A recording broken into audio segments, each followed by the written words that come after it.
बिस्मिल्लाहिर्रहमानिर्रहीम। अस्सलाम वालेकुम। सो जेंटलमैन, कैसे हैं आप लोग? गुड इवनिंग, सलाम आपको।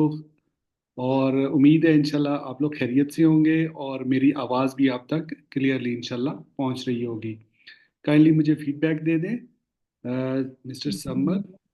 वालेकुम सलाम जी सर, आवाज़ आ रही है अल्हम्दुलिल्लाह। चले, great, thank you. And mister Tahir Latif, आप दोनों जो है वो ज्वाइन कर चुके हैं। और अभी बाकी जो हमारे साथी हैं, दो हैं या एक है जिसने ज्वाइन करना है, अभी लेट मी चेक के वो भी ज्वाइन करें और फिर इंशाल्लाह हम इसको स्टार्ट करते हैं। जी, thank you very much. So basically gentleman, आज हमारा जो एजेंडा है ट्रेनिंग का, एक तो आज से हम प्रॉपर जो ऑडिटिंग का सेशन स्टार्ट कर रहे हैं, इंटरनल ऑडिटिंग की जो टेक्निक है उसके ऊपर हम बात करेंगे। एंड और हमारा जो क्विज़ है ग्रेडेड, वो भी आज लाइव सेशन होगा क्विज़ का। अच्छा, ये क्विज़ लाइव होगा, इस पे मैं थोड़ी सी आपको ब्रीफिंग दे देता हूँ। मैं आपको एक लिंक सेंड करूँगा व्हाट्सएप में। आप उसको लिंक को क्लिक करेंगे तो आपके सामने एक विंडो जो है वो अपीयर होगी।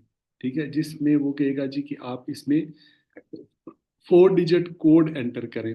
तो आप उसमें वो कोड मैं फिर आपको सेंड करूँगा, आप वो कोड एंटर करेंगे तो आपका जो क्विज़ है वो स्टार्ट हो जाएगा। ठीक है, तो are you ready for the quiz? Quiz के लिए तैयार हैं आप लोग? पहले क्विज कर लेना। जी जी सर, ये आसान है, पहले कर लेते हैं, फिर हाँ, इंशाल्लाह पढ़ लेंगे। गुड। उस पे सर कुछ टाइम लिमिट भी उसकी होती है कि कितने टाइम के अंदर अंदर करना होता है? 20 मिनट्स हैं, 10 शॉर्ट क्वेश्चंस हैं, शॉर्ट नहीं मतलब एमसीक्यूज हैं। वो ये जो ऑलरेडी क्विजेस आपने अटेम्प्ट किए हुए हैं ना, उन्हीं में से हैं, उन्हीं में जी जी से क्वेश्चंस हैं, मतलब उससे आउट नहीं है। ठीक है ना? जी तो जी ऑलरेडी आपने अटेम्प्ट किए हुए हैं तो मेरा ख्याल है इंशाल्लाह कोई मुश्किल आपको होनी नहीं चाहिए। जी, ठीक इंशाल्लाह इंशाल्लाह। है जी। सर असद, सर, आपने अभी ज्वाइन किया है? बिल्कुल, एक्चुअली मेरा नेटवर्क की वजह से सुन नहीं सका। चलो ठीक है, मैं दोबारा रिपीट कर देता हूँ। अभी हमारा जो है वो टेस्ट होगा, एग्ज़ाम मतलब वो जो क्विज़ है वो होगा। तो क्विज़ में मैं आपको एक लिंक सेंड करूँगा। ठीक है, आप इस लिंक को क्लिक करेंगे और आपके सामने एक पेज ओपन हो जाएगा जिसमें वो आपसे एक कोड मांगेगा। वो कोड मैं आपको दूंगा। जब वो कोड डालेंगे तो आप उसमें क्विज में साइन इन हो जाएंगे। और क्विज मैं यहाँ से कंट्रोल कर रहा हूँ। अच्छा, मैं उसको जब ऑन करूँगा तो क्विज आपके पास अपीयर होगा। ठीक है, और मेरे पास पूरा कंट्रोल होगा उसका। तो जिस तरह लाइव होता है ना, जिस तरह मतलब एग्जाम पे एग्जामिनेशन हॉल के अंदर एग्जाम होता है, ये उसी तरह का एग्जाम है। ठीक है, मेरी मॉनिटरिंग आपके ऊपर होगी। ये लाइव सेशन है एग्जाम का, तो इसलिए 20 मिनट्स होंगे आपके पास। छोटा सा क्विज है, कोई मुश्किल नहीं है। आपके सामने क्वेश्चन आते रहेंगे, आपके सामने ऑप्शंस आएंगे, आपने उनको क्लिक करना है और आगे बढ़ जाना है फिर नेक्स्ट क्वेश्चन पे। इस तरह हम ये 10 क्वेश्चंस इंशाल्लाह कंप्लीट कर लेंगे। So let me send you the link. ठीक है, एक सेकेंड ज़रा होल्ड कीजिएगा, मैं आपको लिंक सेंड करता हूँ। जी, लिंक मैं आपको अभी सेंड कर देता हूँ।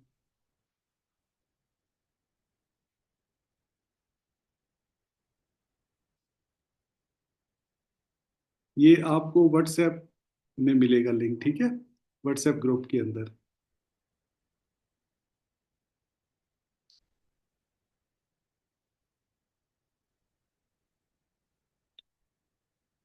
जी, आपके सामने एक लिंक अभी अपीयर हुआ है। हो गया? व्हाट्सएप में आप देखें, लिंक आपके सामने आ रहा होगा। जी जी, आ गया। आप इसको क्लिक करें।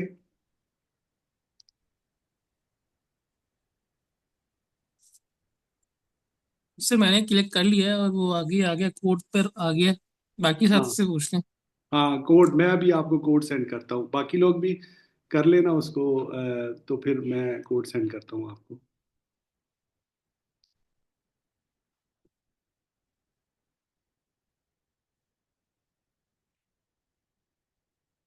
जी, मोहम्मद ताहिर लतीफ़ और असदुर रहमान, आपने भी ओपन कर लिया विंडो? जिसमें आपको कोड एक देना पड़ेगा। कोड मैं आपको सेंड करता हूँ। इसमें आप कोड एंटर करेंगे 6335। 6335।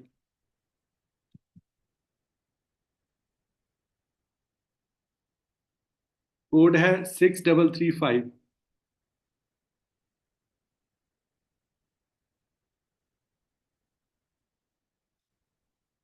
ठीक है जी।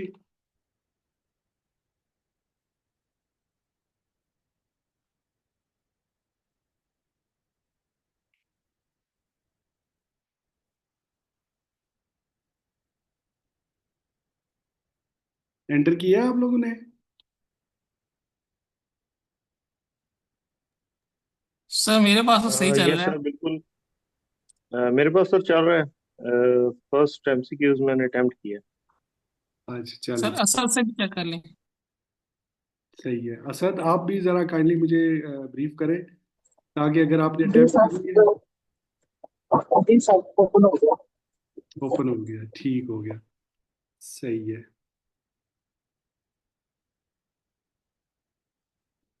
अभी आप नेक्स्ट क्वेश्चन मैं आपको डिस्प्ले करूं? जी। Yes sir. चले, नेक्स्ट क्वेश्चन अभी आपके सामने डिस्प्ले हो रहा होगा। नहीं सर, इसको सफर कीजिएगा, मैंने सफर करता मैंने ओपन कर लिया, बस ये इसलिए।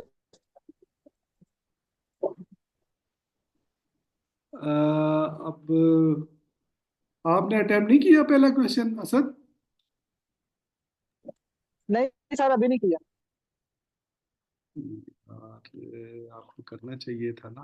मैं तो अब देख, चले मैं अभी ये इसको रहने देना, सेकंड पे चलते हैं। सेकंड अटेम्प्ट कर लिया आपने सेकंड क्वेश्चन?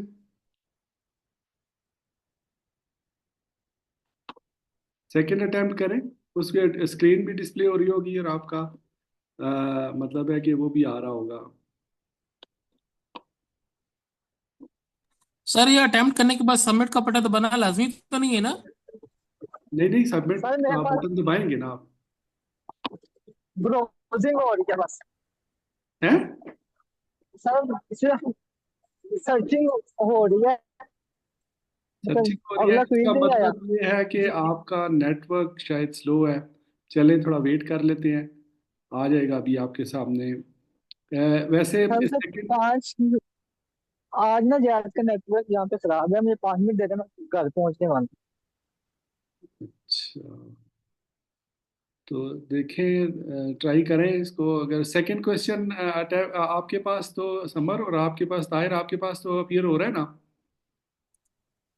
जी सर, मैंने उसको अटेम्प्ट कर लिया है। फर्स्ट मैंने अटेम्प्ट किया जी था सर, लेकिन अपीयर हो सबमिट का बटन नहीं दबाया था। बटन नहीं प्रेस किया? सबमिट का बटन प्रेस करना था ना, बटन तो तभी तो। चूज कर लिया था एमसीक्यूज में से, लेकिन सबमिट का बटन नहीं दबाया था, मुझे पता नहीं था उसका। अच्छा चले, चले आगे चलते हैं। अभी आपके दो रिस्पॉन्सेज आए हैं, बिल्कुल ठीक है। चले आगे चलते हैं।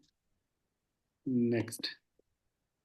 जी, अभी क्वेश्चन नंबर 3 आपके सामने क्लियर होगा। What is meant by process approach in the context of ISO 9001 quality management principle? आ रहा है सामने? जी सर, अब अपीयर हुआ। चलें, मैं जब आप मुझे क्लियर करेंगे सबमिट करके, तो फिर मैं आगे चलूंगा।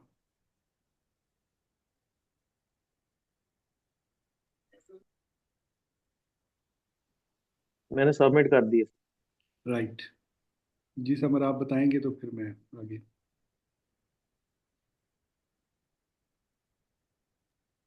जी सर, नेक्स्ट चलते हैं।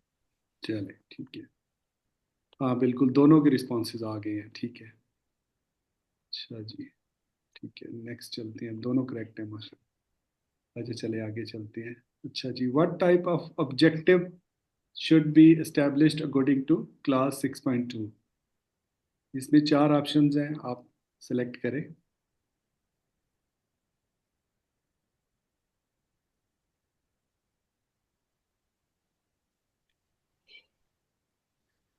आप मुझे, जब आप सबमिट कर लें, मुझे काइंडली बता भी दीजिएगा। जी जी, सर, मैंने सबमिट कर कर दिया। दिया। चले ठीक है, थैंक यू। बिल्कुल, दोनों के रिस्पॉन्सेज आ गए हैं और दोनों माशाल्लाह करेक्ट हैं। चलिए गुड। नेक्स्ट जी। अच्छा जी, what does clause 10 focus on regarding environmental management? ठीक है, इसमें चार ऑप्शंस हैं और आपने करेक्ट जो है उसको सिलेक्ट करना है। जी सबमिट कर दी। जी आपका आ गया रिस्पॉन्स जी। समर, ओके, आपका भी आ गया। ठीक है, सबमिट हो गया दोनों का। मैं आगे चलूं? यस। ये थर्ड ने भी किया है, मेरा ख्याल है असद ने भी, वो असद और रहमान ने भी किया है शायद। चलें देखते हैं शो रिजल्ट। जी तीनों के रिस्पॉन्स आ गए हैं और तीनों करेक्ट हैं माशाल्लाह, गुड। चलें नेक्स्ट चलते हैं जी आगे। अच्छा आगे है नेक्स्ट क्वेश्चन जी, what is emphasised in ISO 45001 regarding worker participation? चार ऑप्शंस हैं, इनको रीड करें और फिर अपनी अंडरस्टैंडिंग के मुताबिक इन पे क्लिक करें, इन पे जो आपको ठीक लगता है ऑप्शन। जी एक रिस्पॉन्स सबमिट हो गया, दूसरा भी हो गया, तीसरा भी हो गया, गुड। चले जी शो रिजल्ट देखते हैं हम जी रिजल्ट। जी तीनों ठीक है गुड। अच्छा जी आगे चलते हैं। आगे नेक्स्ट क्वेश्चन है जी, what is required under class 7.4 regarding communication? चार ऑप्शंस हैं जी आपके सामने, इनको चेक करें, क्लिक करें, रीड करें और अपनी अंडरस्टैंडिंग के मुताबिक। जी एक रिस्पांस आ गया, दूसरा भी आ गया, तीसरा भी आ गया, गुड। चले ठीक है, रिजल्ट देखते हैं जी। तीनों के तीनों आ गए हैं जी, तीनों करेक्ट हैं माशाल्लाह, गुड। चले नेक्स्ट चलते हैं जी। अगर what does the term critical control point CCP refers to in the context of food safety? ठीक है, ये क्वेश्चन आपके सामने डिस्प्ले हो रहा होगा। चार ऑप्शंस हैं जी, इसमें से सिलेक्ट करें एंड देन सबमिट कर दें। एक सबमिट हो गया, दूसरा भी हो गया, तीसरा भी हो गया, गुड। अच्छा जी, रिजल्ट तीनों रिजल्ट आ गए जी और तीनों करेक्ट हैं, गुड। नेक्स्ट चलते हैं जी। थैंक यू, आपका फीडबैक जो है वो सबमिट हो गया है। आपके पास मार्क्स डिस्प्ले हो रहे होंगे। Yes sir, sir you score 80%। जी ताहिर, आपके कितने मार्क्स आए हैं? 80%। 80%। और समर आपके? 70% सर। 70%। एक आपने सबमिट नहीं किया ना। तो जी असद आपके? सर 40%, 14%। 40%, क्योंकि बीच में आपने अटेम्प्ट नहीं किए क्वेश्चन। ठीक है, तो इसका फिर देखते हैं। ये फिर थोड़ी सी मतलब है कि चूंकि फर्स्ट टाइम था ना, थोड़ा सा आपको अंडरस्टैंडिंग में थोड़ा सा इशू हुआ, तो मेरा ख्याल है कि इसको हम रिपीट कर लेंगे। ठीक है, मे बी कल कर लें हम, क्या ख्याल है? क्योंकि 80% इसमें पासिंग मार्क्स मस्ट हैं। वैसे तो 50% में मतलब अगर आप अचीव कर लेते हैं तो ओवरऑल रिजल्ट में आप पास में आ जाते हैं। लेकिन ये है कि असद ने 40 अचीव किए हैं, तो वो इसलिए कि वो अटेम्प्ट नहीं कर पाए क्वेश्चन। तो मेरा ख्याल है कि मैं आपको एक और ट्राई दे दूंगा कल, क्या ख्याल है? ठीक है, एक ट्राई के लिए सर रेडी? आज ही कर लें अगर सर ठीक है तो। सर, अभी पॉसिबल नहीं है। अभी दोबारा कर लें यही क्वेश्चन जी चेंज सर करें। आसानी हो जाएगी। जी जी। अच्छा, चले चले ठीक है। चले इसको देखते हैं, मैं इसको दोबारा आपको मतलब इसको सेंड करता हूँ। ठीक है, चलिए देखते हैं जी, ओपन सेशन मैनेजर। सर ये एक अटेम्प्ट ना करने से 70% हुआ है या कोई गलती भी हुई है? नहीं, वो सबमिट वाला बटन आपने प्रेस नहीं किया ना। और नहीं, 70% आपके मतलब है कि 80% पूरे 100%, मतलब 80% का मतलब ये है कि आपने सारे अटेम्प्ट किए हैं, ठीक किए हैं। बाकी 70% का मतलब है कि एक ही आपका सबमिट नहीं हुआ। ठीक है, तो अगर आप सबमिट करते क्वेश्चन तो वो भी आपका ठीक था। असल में ये लाइव में यही थोड़ा सा इशू है। या फिर अगर आप कहें तो मैं आपको इसी तरह जिस तरह वो क्विज बना हुआ है उस तरह बना के आपको LMS में सेंड कर देता हूँ। उसमें मैं टाइमर लगा दूंगा, ताकि आप विद इन दैट टाइम उसको मुकम्मल कर लें अपने अपने हिसाब से, अपने टाइम के मुताबिक। हाँ जी, 20 मिनट के अंदर अंदर ना। हाँ हाँ, बिल्कुल ठीक जी है। जी, वो भी सही है। जी जी। वो भी मतलब है कि तरीका है। एक्चुअली मैं ये चाह रहा था कि आपको थोड़ा सा इसका भी एक्सपीरियंस हो, क्योंकि इसमें आगे फिर हमने टेस्टिंग करनी है। तो ये फिर आपको मैंने थोड़ा सा इसकी अंडरस्टैंडिंग दी है। तो नो वरीज, कल मैं तो अपलोड कर दोबारा दूंगा। भेज दें फिर, ये बेहतर है, फिर अभी कर लेते हैं इसको। अभी ठहरे, मैं देखता हूँ कि अभी इसको ठहरे एक सेकेंड।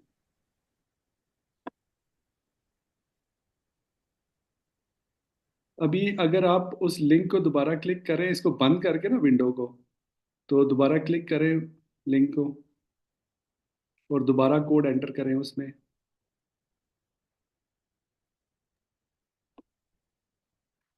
अच्छा, मुझे इसको ना क्रिएट लाइव सेशन दोबारा करना पड़ेगा इसको। अब सर मुझे तो नहीं दोबारा अटेम्प्ट करना पड़ेगा? आप ना करें, आप ना करें, आपके तो वैसे ही तो ठीक है। जी असद, और वो कर लें समर। जी हाँ, समर और असद, मैं वेट कर रहा हूँ। आप उसी तरह विंडो को ओपन करें, उसमें अपना कोड डालें 6335। तो आप जो है वो इन हो जाएंगे उसमें। जी आप एक हो गए हैं, दूसरे भी हो गए हैं। अभी मैं इसको स्टार्ट करता हूँ, आपके सामने क्वेश्चन आएंगे, उनको ऑप्शन को सिलेक्ट करें और उसके बाद फिर उसको सबमिट करें। जी पहला क्वेश्चन आपके सामने डिस्प्ले हो रहा होगा। What is the primary role of the international organisation for standardisation? एक रिस्पॉन्स आ गया जी।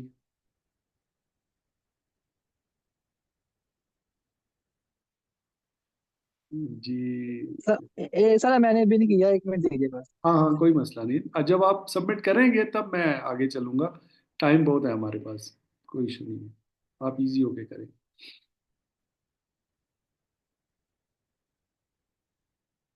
जी अभी आपका रिस्पांस आ गया। जी सर, ठीक हुआ। सो रिजल्ट देखते हैं। दोनों ने जमा करा दिए हैं जी, ठीक है, दोनों के ठीक हैं, गुड। नेक्स्ट चलते हैं जी। नेक्स्ट क्वेश्चन है, what does the check phase in the PDCA model involve?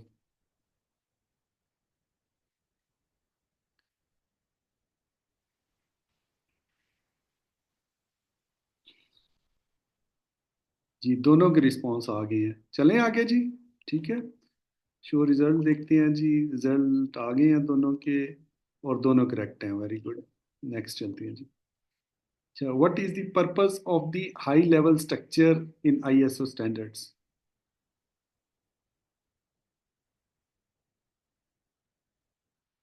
एक रिस्पांस आ गया जी।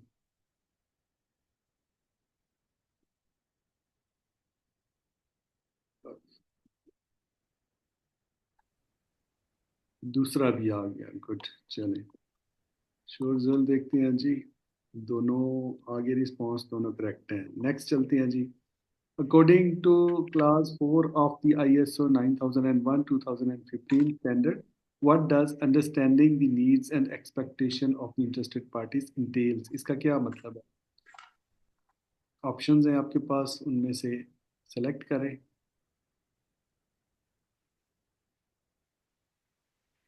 वन, एक रिस्पांस आ गया जी। दूसरा भी आ गया, गुड। चलिए, ये दोनों रिस्पांस आ गए, शो रिजल्ट दोनों करेक्ट है जी, गुड। ठीक है जी, आगे। What is meant by process approach in the context of ISO 9001 quality management principles?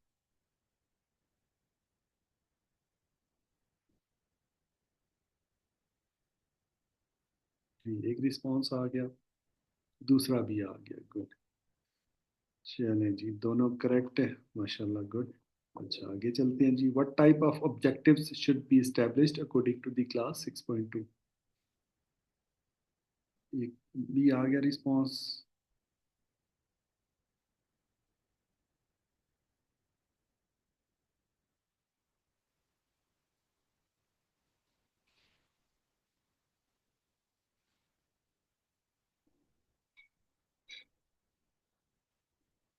जी दूसरा भी आ गया, गुड। दोनों रिस्पांस आ गए और दोनों करेक्ट हैं। नेक्स्ट चलते हैं जी। What does class 10 focus on regarding environmental management?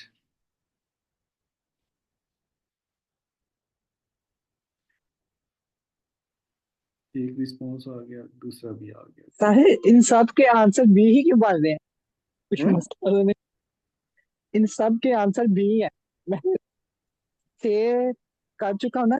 छह छह के आंसर बी थे, पता नहीं बस ये ध्यान रखना, ये ना हो कि सारे बी गलत हो जाए। ये तो ट्रिक होता है ना। What is emphasised in ISO 45001 regarding worker participation? And पे आपको रिजल्ट पता चल जाएगा जब आप मुकम्मल करेंगे ना।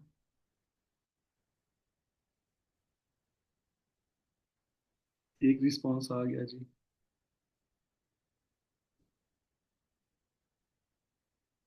दूसरा भी आ गया, गुड। सर। इसका बताइएगा ये ठीक होगा कि नहीं, इसका सी आ गया। हाँ ठीक है, दोनों ठीक है। ठीक, अगला क्वेश्चन आ गया आपके सामने जी। What is required under class 7.4 regarding communication?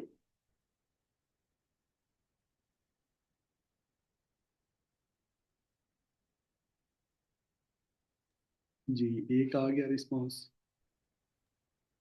दूसरा भी आ गया, गुड। दोनों आगे और दोनों करेक्ट है जी।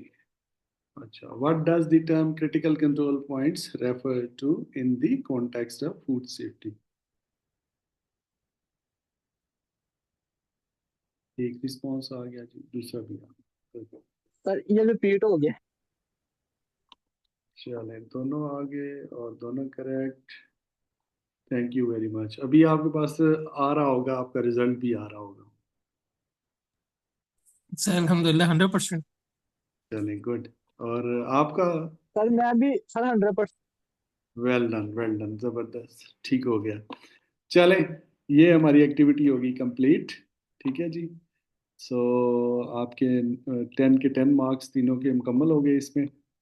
अब हम चलते हैं आगे। तो अब हम अपनी क्लास की तरफ चलते हैं। आप, मेरा ख्याल है, जस्ट 5 मिनट्स ब्रेक कर लें। 5 मिनट्स, मैं ज़रा थोड़ा पानी का एक घूंट पी लूँ। उसके बाद हम क्लास स्टार्ट करते हैं, ठीक है? जस्ट फाइव जी मिनट इंशाल्लाह। क्लास ओपन रहे, क्लास को ओपन रहने दें, बेशक क्लास ऑफ नहीं करेंगे। क्लास ओपन रहे, आप 5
बिस्मिल्लाहिर्रहमानिर्रहीम। Gentleman, welcome back to the class. अब हमारा आज का जो टॉपिक है that is internal auditing techniques. Auditing क्या है इस बारे में हम इंशाल्लाह जानेंगे। प्लीज़ मुझे थोड़ा सा फीडबैक दे दें कि मेरी आवाज़ पहुंच रही है और आप लोग ज्वाइन कर चुके हैं, अटेंटिव हैं, स्क्रीन डिस्प्ले हो रही है आप तक। फीडबैक दे दें काइंडली। जी सर, बिल्कुल सॉरी है। चलें ठीक है, थैंक यू। समर आपकी तरफ से रिस्पांस आ गया। अच्छा, सदर रहमान भी ठीक है। ओके, यस सर, चलें ठीक है, चलें गुड। सो जेंटलमैन, बड़ा इंपॉर्टेंट टॉपिक है। आज से आपने पूरा अटेंटिव रहना है, इन चीज़ों को अंडरस्टैंड करना है। इससे पहले जो है वो तो हमने स्टैंडर्ड का नॉलेज गेन किया था, उनको इस्टेब्लिश करना सीखा था, उनकी इम्प्लीमेंटेशन का प्रोसेस सीखा था। ठीक है, वो इम्प्लीमेंटेशन कैसी होती है एक प्रोजेक्ट के तौर पे। एक मैनेजमेंट स्टैंडर्ड की इम्प्लीमेंटेशन का प्रोजेक्ट मैंने आपको बताया था। उसी तरह का प्रोजेक्ट आप क्वालिटी के लिए भी बना सकते हैं, इन्वायरमेंट के लिए भी, हेल्थ एंड सेफ्टी के लिए भी, और फूड सेफ्टी के लिए। अब जब आपने इम्प्लीमेंट कर लिया तो आपने उसको ऑडिट करना है, मतलब उसको मेंटेन रखने के लिए उसकी, जो कि आपके खुद इंटरनल ऑडिट जो है ये रिक्वायरमेंट है स्टैंडर्ड की।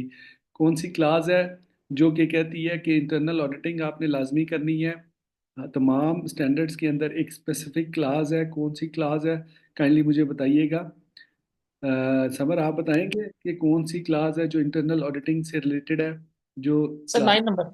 यस, 9 जो क्लास है बेसिकली ये हमें बताती है जो मॉनिटरिंग, मेयरिंग, इवैल्यूएशन करते हैं। ठीक है, और उसमें जो सब क्लास है उसकी 9.2, दैट परटेन्स टू ऑडिटिंग। यानी आपने इंटरनल ऑडिटिंग जो है वो लाजमी परफॉर्म करनी है। ठीक है जी, तो आज हम इसके ऊपर बात करते हैं। सो सबसे पहले तो हम जो कुछ ऑडिटिंग की टर्म्स एंड डेफिनेशंस हैं उसके ऊपर डिस्कस कर लेंगे। फिर सेकंड जो हमारा एजेंडा पॉइंट है कि ऑडिट प्रिंसिपल्स कौन से होते हैं, और फिर ऑडिटर कॉम्पिटेंस। ठीक है, जब आप ऑडिट करने जाते हैं तो आपके अंदर किस किस्म की स्किल होनी चाहिए, क्या कॉम्पिटेंस आपकी होनी चाहिए, उसके ऊपर हम बात करेंगे। ये 3 टॉपिक हैं आज के जी हमारे। So if we talk about the audit, सबसे पहले तो ऑडिट की जो एक मतलब है कि फॉर्मल डेफिनेशन है वो आईएसओ का ही मैनेजमेंट स्टैंडर्ड है 19,011। ठीक है, वो है ही ऑडिटिंग से रिलेटेड। वो ये सारा प्रोसेस ऑडिटिंग का उसके अंदर बड़ा ब्रीफली एक्सप्लेन किया गया, और ये वहीं से प्रोसेस सारा लिया गया है। ठीक है ना, मतलब है कि जो ऑडिट का मैकेनिज्म है, ऑडिट का स्टैंडर्ड भी खुद आईएसओ ने डेवलप किया हुआ है। तो उसके अंदर जो इन्होंने ऑडिट को डिफाइन किया है वो है that is systematic, independent, undocumented process for obtaining objective evidence and evaluating it objectively to determine the extent to which the audit criteria are fulfilled। ठीक है, ये एक सिस्टमैटिक प्रोसेस है। सिस्टमैटिक से मुराद ये है कि जिस तरह सिस्टम एक काम करता है sequence wise, step by step wise, audit इस एक सिस्टमैटिक प्रोसेस से काम करता है, इंडिपेंडेंट होता है। इसमें बाइसनेस नहीं होती। जो ऑडिटर्स होते हैं उनका झुकाव नहीं होता किसी साइड की तरफ। ठीक है ना, ना वो अपनी कंपनी की तरफ उनका झुकाव होता है, ना अपनी ज़ाती ख्वाहिशात की तरफ झुकाव होता है, और ना कंपनी जिसका वो ऑडिट कर रहे हैं उसकी तरफ झुकाव होता है। ये इंडिपेंडेंट एक्टिविटी होती है एंड डॉक्यूमेंटेड प्रोसेस। और इसमें मतलब है कि हर चीज़ डॉक्यूमेंट की जाती है। जो भी आप चेक करते हैं, जो भी आप इंस्पेक्शन करते हैं, जो भी आप मतलब है कि इंटरव्यूज़ भी इवन करते हैं, ऑब्जर्वेशन करते हैं या रिव्यू करते हैं, वो सारी डॉक्यूमेंटेड होती है। डॉक्यूमेंट, इसका मेन डॉक्यूमेंट होता है ऑडिट रिपोर्ट। ठीक है ना।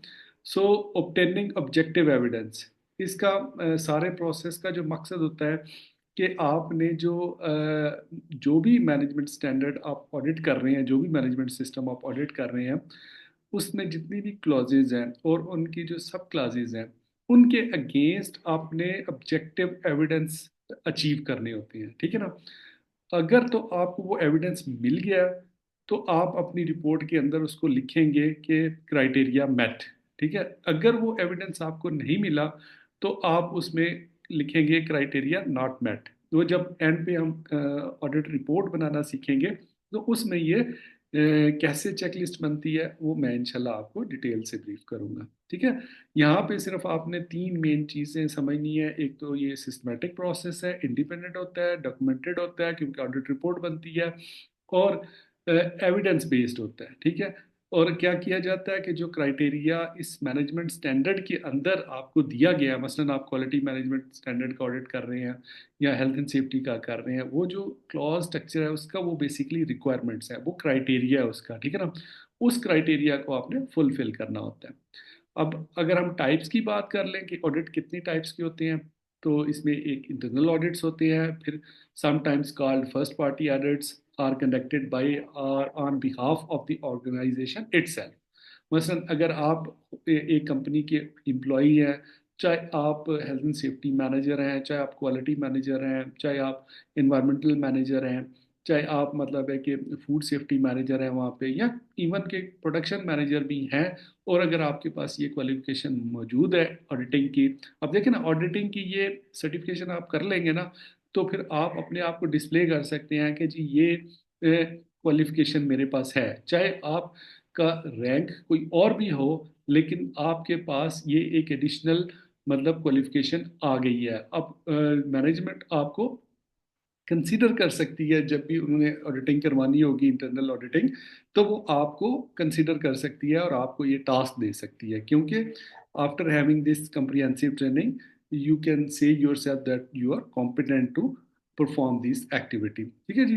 तो फर्स्ट पार्टी यही होती है कि जो इंटरनल एम्प्लॉयज़ होते हैं, एक तो इसके अलावा आप अगर किसी और रैंक में भी काम कर रहे हैं, अगर आपने किसी नई ऑर्गेनाइजेशन को भी ज्वाइन करना है, तो after having this qualification you will be eligible to work as internal auditor as well. ISO के मैनेजमेंट जो स्टैंडर्ड है, इनकी इंटरनल ऑडिटिंग के तौर पे भी आप हायर हो सकते हैं उस कंपनी के अंदर, ठीक है। तो ये हो गया फर्स्ट पार्टी ऑडिट जो उस कंपनी का अपना ऑडिटर करता है। और फिर दूसरा होता है external audits, includes those generally called second and third party audits, ठीक है ना। जो सेकंड और थर्ड पार्टी ऑडिट होते हैं ये एक्सटर्नल होते हैं। अब एक्सटर्नल ऑडिट्स जो है वो ज़रूरी नहीं होता कि आईएसओ की जो एक्रीडिएटेड बॉडी है उसी के ज़रिए ही करवाएं, कुछ रेगुलेटरी बॉडीज़ भी ऑडिट करती हैं, ठीक है ना।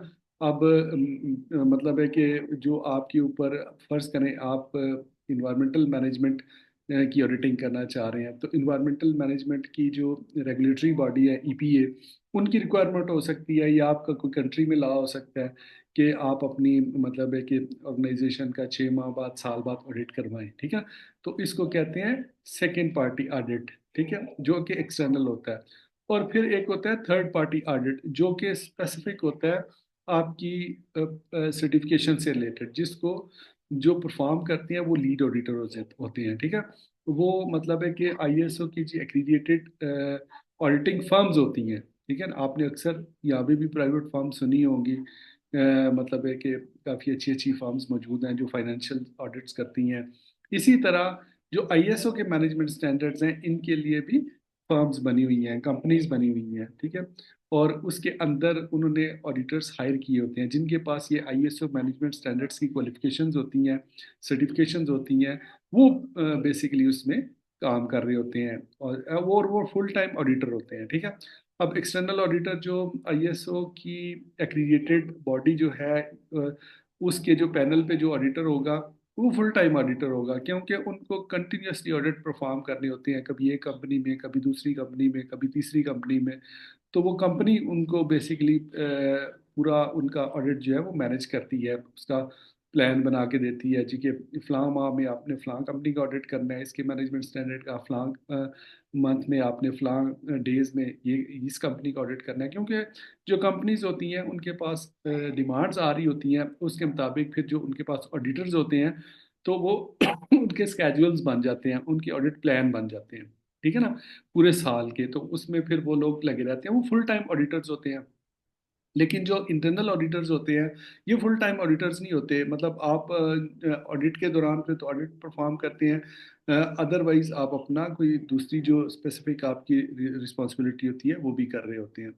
लेकिन जो बड़ी फर्म्स हैं, जो बड़ी ऑर्गेनाइजेशन है, उनके अंदर इंटरनल ऑडिटर्स भी स्पेसिफिक हो सकते हैं, मतलब वो सिर्फ उस उन मैनेजमेंट स्टैंडर्ड्स के लिए ऑडिटर्स इंटरनल ऑडिटर्स रखे जा सकते हैं, ऐसा भी मुमकिन होता है। जो बड़ी बड़ी ऑर्गेनाइजेशंस होती हैं उनके अंदर इंडिपेंडेंट इंटरनल ऑडिटर्स होते हैं, जो आईएसओ के मैनेजमेंट स्टैंडर्ड्स होते हैं उनके ऑडिट्स वो परफॉर्म करते रहते हैं।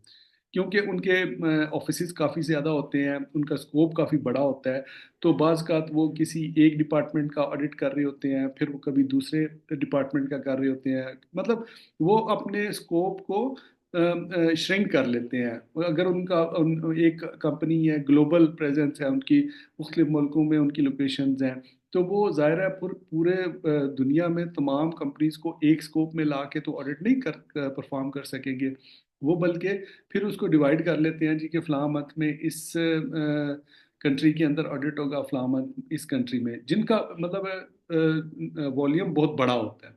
जो छोटी कंपनीज होती हैं, मीडियम साइज़ की या स्मॉल साइज़ की, उनमें अमूमी तौर पे जो प्रैक्टिस है वो ये है कि आप अगर हेल्थ एंड सेफ्टी मैनेजर भी वहाँ पे काम कर रहे हैं, या मतलब क्वालिटी मैनेजर काम कर रहे हैं, या किसी और रैंक में भी हैं, अगर आपके पास ये क्वालिफिकेशन है, तो अगर आपकी मैनेजमेंट इस पे मतलब प्लान करती है आईएसओ की सर्टिफिकेशन के लिए, तो फिर वो आपको टास्क दे सकती है कि आप परफॉर्म करें। Second party audits are conducted by the parties having an interest in the organisation such as customers or by other individuals in on their behalf. ठीक है जी। अब ये भी एक मतलब है कि रिक्वायरमेंट होती है कि आपके जो कस्टमर्स हैं, क्लाइंट्स हैं, इवन के जो आपके बिजनेस शेयर होल्डर्स होते हैं, पार्टनर्स होते हैं ना, बाज़ का बिजनेस में एक से ज़्यादा पार्टनर्स होते हैं, तो वो पार्टनर्स जो होते हैं उनमें से किसी की डिमांड हो सकती है जी कि ऑडिट करवाया जाए, या आपके जो कस्टमर्स हैं, जो आपके बड़े कॉस्टली कस्टमर्स हैं, जो आपकी बहुत ज़्यादा प्रोडक्ट्स जो है परचेज़ करते हैं, बड़े मतलब उनके लिए आपको मतलब है कि बड़ी इम्पोर्टेंस होती है उनकी आपके लिए, क्योंकि आपकी वो सेल करवा रहे होते हैं, तो अगर वो आपसे डिमांड करते हैं तो भी आपको ऑडिट करवाना पड़ता है। ठीक है ना। Third party audits are conducted by independent audit organisation such as those providing certification registration of the conformity or governmental agencies. ये थर्ड पार्टी ऑडिट्स होते हैं, जिसका मैंने आपको एक्सप्लेन कर दिया। और मतलब इन इन ऑडिटिंग की जो ट्रेनिंग्स हैं या इनकी सर्टिफिकेशंस हैं, इनका सिर्फ यही फ़ायदा नहीं है कि मतलब आप अपनी ऑर्गेनाइजेशन का ऑडिट कर सकते हैं, या फिर किसी फर्म में एज ए ऑडिटर वहाँ पे इनरोल हो सकते हैं, वहाँ पे अपनी एम्प्लॉयमेंट स्टार्ट कर सकते हैं, बल्कि आप जो ऑडिटिंग फर्म्स होती हैं, ठीक है ना, जिनके पास फुल टाइम ऑडिटर्स होते हैं, आप उनमें भी अप्लाई करके आप as a full time auditor भी उसमें इनरोल हो सकते हैं। और मैं आपको बताऊं कि जो खासकर जो लीड ऑडिटर्स होते हैं, जो थर्ड पार्टी ऑडिट करते हैं ऑडिटिंग कंपनीज में जो होते हैं फर्म्स के अंदर, ये बड़े हाईली पेड होते हैं भाई, इनके बड़े नखरे होते हैं।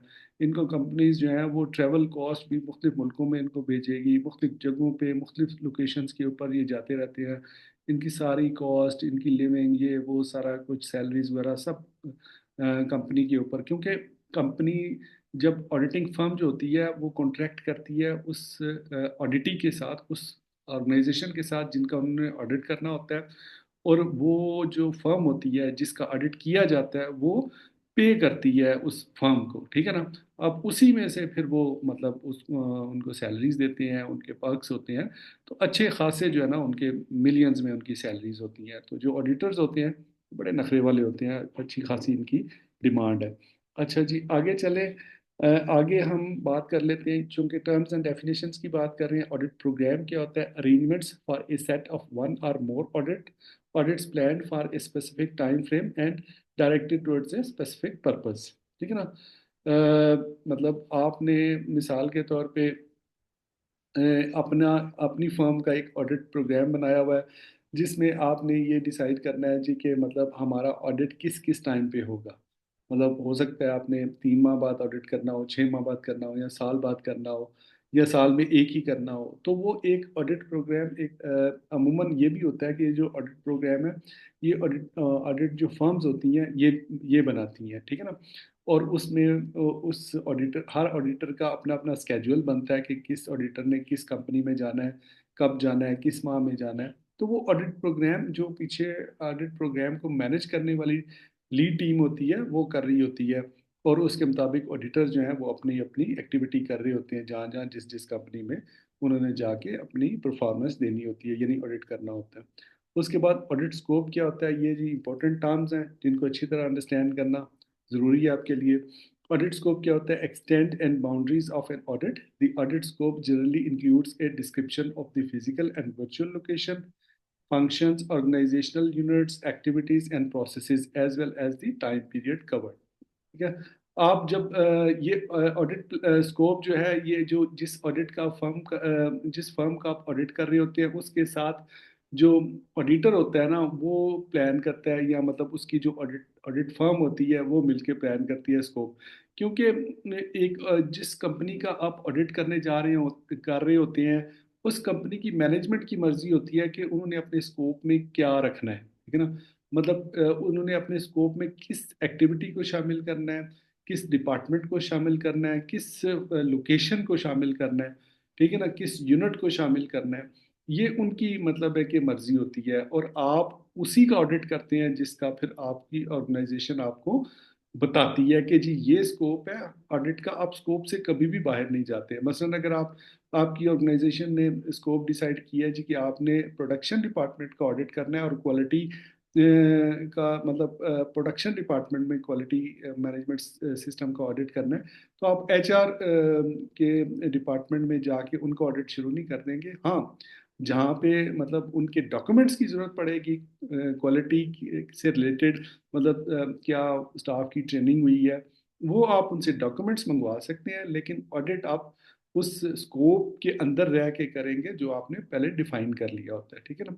A virtual location is where an organization performs work or provides a service using an online environment। आजकल ये भी बहुत ट्रेंड है, और मैंने लिटरली ये प्रैक्टिस की है, प्रैक्टिस नहीं बल्कि लिटरली किया है। मैंने सऊदी एक फर्म का ऑडिट ऑनलाइन किया। इसको कहते हैं वर्चुअल ऑडिट। एक तो ऑडिट होता है ना कि आप फिजिकल जाते हैं, आप या आपकी टीम जाती है, या वो फिजिकली आप जाके देखते हैं। एक होता है वर्चुअल ऑडिट ऑनलाइन, मतलब उसमें क्या होता है कि जो जिस कंपनी का आप ऑडिट कर रहे होते हैं, वो तमाम डॉक्यूमेंट्स जो आपने ऑडिट प्लान के दौरान में चेकलिस्ट बनाई होती है क्राइटेरिया के मुताबिक, वो तमाम डॉक्यूमेंट्स आप उनसे मंगवाते हैं, वो आपको शेयर करते हैं। ठीक है, और ईमेल के थ्रू करें या शेयर ड्राइव के थ्रू करें, आप उनको रिव्यू करते हैं। फिर उसके बाद आप फिजिकल विजिट इस तरह करते हैं कि अगर किसी डिपार्टमेंट का आपने विजिट करना है, तो आप उनको लाइव कहते हैं जी कि मुझे इसका विजिट करवाएं थ्रू कैमरा। ठीक है ना, मोबाइल फ़ोन के ज़रिए या सीसीटीवी कैमरा के ज़रिए उस एरिया का लाइव विजिट भी आप कर सकते हैं। ठीक है। उसके बाद आपने इंटरव्यू करने हैं, अगर किसी स्टाफ के मसलन आपने वैलिडेट करनी होती है ना रिक्वायरमेंट को, जो क्राइटेरिया है उसमें अगर आपको शक हो जाए कि किसी चीज़ में ये कंप्लीट नहीं हुई एक्टिविटी, तो उसको वैलिडेट करने के लिए आपने इंटरव्यू भी करने होते हैं। ठीक है ना, तो इंटरव्यू भी आप वर्चुअल कर सकते हैं, मतलब ऑनलाइन इंटरव्यू कर सकते हैं।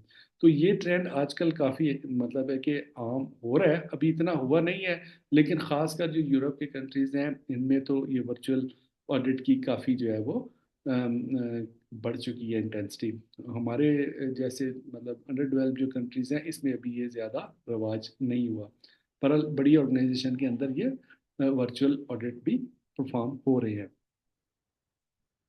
उसके बाद जी आपका एज ए ऑडिटर काम स्टार्ट हो जाता है, जो कि आप ऑडिट प्लान बनाते हैं, description of the activities and arrangement for an of an audit. ठीक है ना, मतलब ऑडिट प्लान के अंदर आपने जो जो एक्टिविटीज परफॉर्म करनी होती हैं उसकी पूरी एक प्लानिंग करते हैं। ठीक है, मसलन आपका स्कोप जो डिसाइड होता है ऑडिटी के साथ, ऑडिटी वो फर्म होती है जिसका आप ऑडिट कर रहे होते हैं। ठीक है, और उसके अलावा और जो आगे हम चीज़ें देखेंगे प्लान के अंदर क्या क्या चीज़ें आती हैं, वो मैं आपको डिटेल से बताऊं कि ऑडिट प्लान के जो इंग्रेडिएंट्स हैं वो कौन कौन से होते हैं। यहाँ पे सिर्फ इतना ही समझ लेना अभी फ़िलहाल आपके लिए काफ़ी है कि ऑडिट प्लान जो है वो description of the activities and arrangements for of an audit. ठीक है, उसके बाद ऑडिट क्राइटेरिया क्या होता है जी, आम अल्फाज में अगर इसको आप अंडरस्टैंड करें, तो जो जिस मैनेजमेंट स्टैंडर्ड का आप ऑडिट कर रहे हैं उसकी जो क्लॉजेज हैं और उसकी जो सब क्लॉजेज हैं, वो रिक्वायरमेंट्स हैं ना, वो स्टैंडर्ड्स हैं, वो बेसिकली क्राइटेरिया होगा आपका। ठीक है ना, set of requirements used as a reference against which objective evidence is compared. ठीक है, मतलब है कि ऑब्जेक्टिव एविडेंस क्या होता है कि आपने ये देखना है कि मसलन क्वालिटी मैनेजमेंट सिस्टम का आप ऑडिट कर रहे हैं, तो उसकी जो क्लास 5.2 है वहाँ कहती है कि जी क्वालिटी मैनेजमेंट सिस्टम की पॉलिसी का डॉक्यूमेंट यहाँ पे मौजूद होना चाहिए और डॉक्यूमेंटेड फॉर्म में होना चाहिए, ठीक है ना। अगर वो आप उस फर्म से जिसका आप ऑडिट कर रहे हैं, जब वो आपको डॉक्यूमेंट ला के देगी, अगर आप उसको रिव्यू करेंगे, आप चेक करेंगे कि ये डॉक्यूमेंट ठीक बना हुआ है, इस में वो जो 4.1 और 4.2 की रिक्वायरमेंट्स हैं वो पूरी हुई हैं और ऑब्जेक्टिव उसके सही सेट हुए हैं, तो वो जो डॉक्यूमेंट होगा ना आपके पास, उसकी कॉपी जो आपके अपने पास रखेंगे, वो आप अपनी रिपोर्ट में भी अटैच करेंगे, वो ऑब्जेक्टिव एविडेंस है आपका, ठीक है ना। उसको कहते हैं ऑब्जेक्टिव एविडेंस। जो चीज़ आपको मिल जाती है और जो चीज़ इवन आपको नहीं भी मिली है ना, मसलन कोई वायलेशन हुई है, ठीक है ना, तो उसका भी एविडेंस आप अपने पास रखेंगे, स्टोर करेंगे। मसलन कहीं पे आपने कोई देखा कि इंस्पेक्शन रिपोर्ट है, ठीक है, और उस इंस्पेक्शन रिपोर्ट पे जो इंस्पेक्टर है उसके साइन नहीं हुए हुए, ठीक है ना, मतलब रिपोर्ट तो बनी हुई है लेकिन उसके साइन नहीं है, ये भी ऑब्जेक्टिव एविडेंस है, बट ये नॉन कन्फर्मिटी में आ जाएगा फिर। मतलब ये है कि इंस्पेक्शन की रिपोर्ट बनी हुई है, इंस्पेक्शन पे साइन नहीं है, दिस मीन्स कि दाल में कुछ काला है, कि ये फेक रिपोर्ट बनी है। वो भी आपके पास ऑब्जेक्टिव एविडेंस है जो आप प्रूफ करेंगे अपनी मैनेजमेंट को, जिनको आप रिपोर्ट देंगे कि मैंने ये क्राइटेरिया चेक किया, इसके अगेंस्ट ये मुझे एविडेंस मिला, जिस जो ये साबित करता है कि ये इंस्पेक्शन प्रॉपर नहीं हुई, ठीक है ना। वो ऑडिटर ऑडिटर ने जो भी अपनी मतलब वहाँ पे फाइंडिंग्स देनी है ना, वो ऑब्जेक्टिव बेस्ड होगी, मतलब जुबानी कलामी नहीं होगी। इसीलिए हमने शुरू में ऑडिट की जो तारीफ पढ़ी थी या डेफिनेशन, उसमें हमने कहा था कि it's independent activity without any बाइसनेस। इसमें किसी किस्म की बाइसनेस नहीं होती, कोई झुकाव नहीं होता, कोई लालच के या किसी इन्फ्लुएंस के अंडर नहीं आ पाते, ठीक है ना। और वो सिस्टमेटिक कैसे है कि पहले ऑडिट प्लान बनता है, ऑडिट स्कोप सेट होता है, क्राइटेरिया सेट होता है, चेकलिस्ट बनती है, उसके बाद ओपनिंग मीटिंग होती है, फिर आप उसमें रिव्यू ऑफ डॉक्यूमेंट्स करते हैं, फिर आप ऑब्जर्वेशंस करते हैं, फिजिकली जाके भी उसको चेक करते हैं चीज़ों को जो डॉक्यूमेंट्स में लिखी होती हैं, उसके बाद आप इंटरव्यूज़ भी करते हैं। मतलब आपके पास ऑप्शंस होते हैं उस क्राइटेरिया को फुलफिल करने के लिए।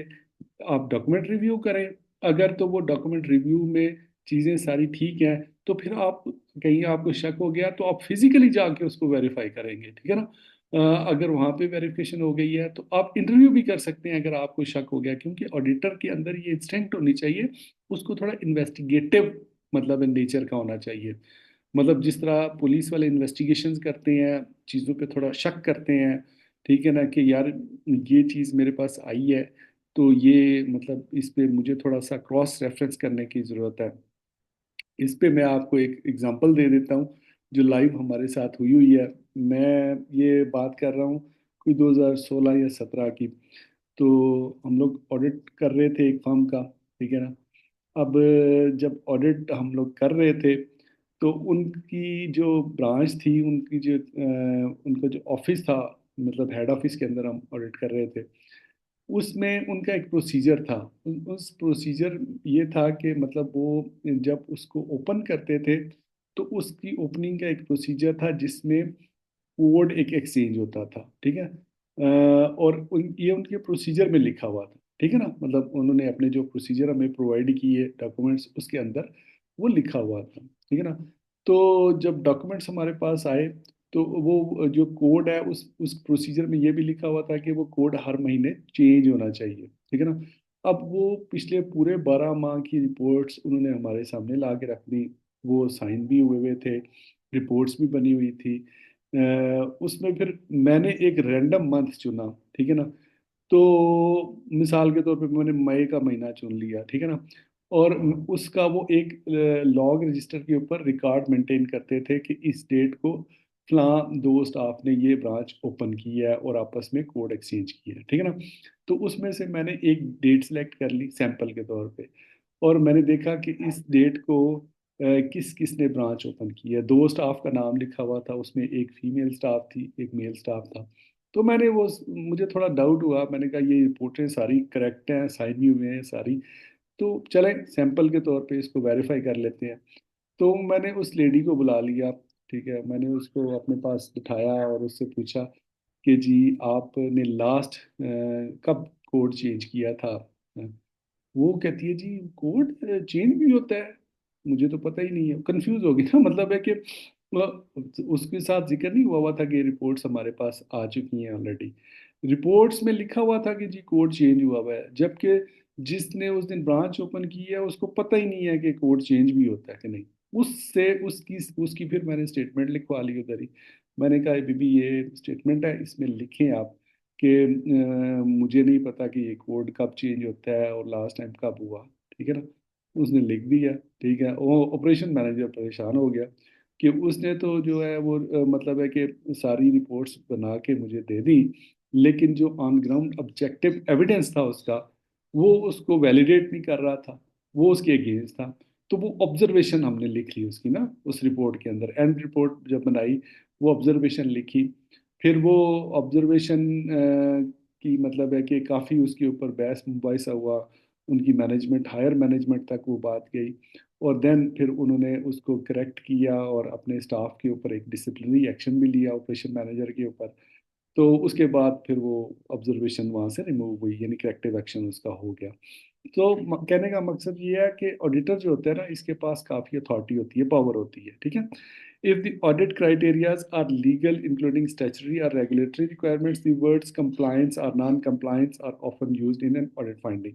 ठीक है ना। मसलन अब सिर्फ ऑडिट के दौरान में एक ये भी तो क्लॉज है ना कि आप जितनी भी रेगुलेटरी रिक्वायरमेंट्स हैं उस मैनेजमेंट स्टैंडर्ड के मुताबिक उस कंपनी के अंदर जो भी आपके लाज है उस मुल्क के, वो उससे रिलेटेड वो फुलफिल हो रहे हैं या नहीं, उनके लिए ये स्पेशल वर्ड कहते हैं कि वो जब आप उनके ऑब्जेक्टिव एविडेंस चेक करते हैं तो देखते हैं कि ये फुलफिल हो रहा है क्राइटेरिया, तो फिर आप उसका कंप्लाइंस लिखेंगे, या अगर नहीं हो रहा तो नॉन कंप्लाइंस लिखेंगे। ये एक स्पेशल वर्ड सिर्फ रेगुलेटरी रिक्वायरमेंट्स के लिए है।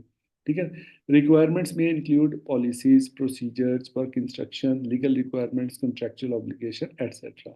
और यहाँ पे चंद एक आपको एग्जांपल्स भी दी हुई हैं रिक्वायरमेंट्स की। ओवरऑल रिक्वायरमेंट्स वही हैं जो उस स्टैंडर्ड के अंदर क्लॉजेज हैं और उनकी सब क्लासेज हैं। ठीक है जी। आगे चलते हैं। अब ऑब्जेक्टिव एविडेंस मैंने आपको एक्सप्लेन तो कर दिया, लेकिन यहाँ पे उसको ज़रा एक दफ़ा फॉर्मली जो उसकी डिस्कशन डेफिनेशन है उसको भी देख लेते हैं। So data supporting the existence or verify of something, objective evidence can be obtained through observation, measurement, test or by other means. ठीक है ना। वो वाला data supporting the existence or variety of something, मतलब जो आपके वो डेटा जो आपके किसी क्राइटेरिया को फुलफिल कर रहा हो या ना फुलफिल कर रहा हो। ठीक है ना। वो आपका मतलब ऑब्जेक्टिव एविडेंस होता है। वो आप ऑब्जर्वेशन से भी कलेक्ट कर सकते हैं, मेजर कर सकते हैं किसी चीज़ को खुद से, टेस्ट उसका कर सकते हैं, इंटरव्यू कर सकते हैं। ये मतलब फिर ऑडिटर ऑडिटर के प्रोगेटिव पे होता है कि वो उस क्राइटेरिया को कैसे ऑब्जेक्टिवली एविडेंस करते हैं। Objective evidence for the purpose of the audit generally consist of records, मतलब कोई भी रिकॉर्ड है, कोई स्टेटमेंट है, स्टेटमेंट ऑफ फैक्ट, वही जो मैंने आपको एग्जांपल दी वो लेडीज वाली, कि मसलन अगर किसी ने किसी का इंटरव्यू आप 1 to 1 कर रहे हैं और वहाँ से आपको एक इंफॉर्मेशन मिल गई है कि जो डॉक्यूमेंट आपके पास पड़ा हुआ है वो रिपोर्ट तो ठीक है, साइन भी हुए हुए हैं सब कुछ, लेकिन एक्चुअल काम उसके अगेंस्ट हुआ है। ठीक है ना। और वो पता चला है आपको उस वर्कर के इंटरव्यू करने से, तो फिर आप उसको वैलिडेट कैसे करेंगे कि रिपोर्ट तो ठीक है जो आपके पास पड़ी है, लेकिन उसके मुताबिक ऑन ग्राउंड काम हुआ नहीं है। उसको वैलिडेट करने के लिए इसको कहते हैं स्टेटमेंट ऑफ फैक्ट। ठीक है ना। आप उस एम्प्लाई की, उस वर्कर की जिसका आपने इंटरव्यू किया है, उसकी आप स्टेटमेंट ऑफ फैक्ट जो है वहाँ पे उससे लिखवाते हैं और साइन करवाते हैं। वो आपके पास ऑब्जेक्टिव एविडेंस आ जाता है कि जी जो प्रोसीजर रिक्वायरमेंट है in terms of document papers, वो तो पूरी हो रही है। आपको पता है ना कि लोग जो है ना फेक रिपोर्ट्स बना के पिछली डेट्स में साइन करके और ये वो करा, ऑडिटर्स को इन चीज़ों का पता होता है, वो जमा करवा देते हैं कि जी ये क्राइटेरिया फुल हो गया, ये क्लास की ये रिक्वायरमेंट थी, हमने क्वालिटी पॉलिसी भी दे दी, ऑब्जेक्टिव भी है, रोल्स एंड रिस्पॉन्सिबिलिटीज़ भी ये देखे हुए में है। फिर उसके बाद और जो प्रोसीजर्स हमें रिक्वायर्ड हैं as per the criteria of management standard, वो भी हमने फुलफिल किया हुआ है। ठीक है ना, वो आपको रिपोर्ट्स दे देंगे, आप रिपोर्ट्स पढ़ेंगे, ओके यार, वेरी गुड, बिल्कुल ठीक है। लेकिन आपने उनको वैलिडेट भी करना है ऑन ग्राउंड कि उस प्रोसीजर्स के, मसलन एक आपके पास प्रोसीजर उन्होंने जमा करवाया, इमरजेंसी रिस्पांस प्रोसीजर का, ठीक है ना, डॉक्यूमेंट जमा कराया, आपने पढ़ा, बड़ा अच्छा उसमें लिखा हुआ कि जी ये कंपनी जो है हर 15 दिन के बाद एक फायर ड्रिल करेगी, मिसाल दे रहा हूँ आप, ठीक है ना। अब वो उस प्रोसीजर में लिखा हुआ है, ठीक है ना। अब आप कंपनी को कहते हैं जी कि हमें पिछले 6 माह का रिकॉर्ड दें कि आपने हर 15 दिन के बाद एक फायर ड्रिल की है। वो 6 माह की 12 रिपोर्टें ला के आपके सामने रख देते हैं, आप वो रिपोर्ट्स देखते हैं, आप मुतमईन हो जाते हैं, ठीक है जी ये क्राइटेरिया फुलफिल हुआ हुआ है। लेकिन आपने ऑन ग्राउंड भी उसको वैलिडेट करना होता है। आपको ये एक सैंपल उठा लेते हैं जिस पे आपको थोड़ा डाउट होता है, उसको वेरीफाई करने के लिए ऑन ग्राउंड आप वर्कर्स के पास जा सकते हैं, उनसे पूछ सकते हैं आपको जहाँ पे शक हो। वैलिडेशन वहीं पे होती है जहाँ पे शक होता है, और जहाँ पे वो नॉन वैलिडेट हो जाए वो आपका प्रोसीजर और रिपोर्ट, तो वहाँ पे आप अपनी ऑब्जर्वेशन लिखते हैं यहाँ पे, ठीक है ना। तो इसको कहते हैं audit objective evidence. Audit evidence क्या होता है जी, वही record statements of the fact information which are relevant to the audit criteria, वही मतलब जो क्लासेस होती हैं, सब क्लासेस होती हैं, उसको हम ऑडिट क्राइटेरिया कहते हैं।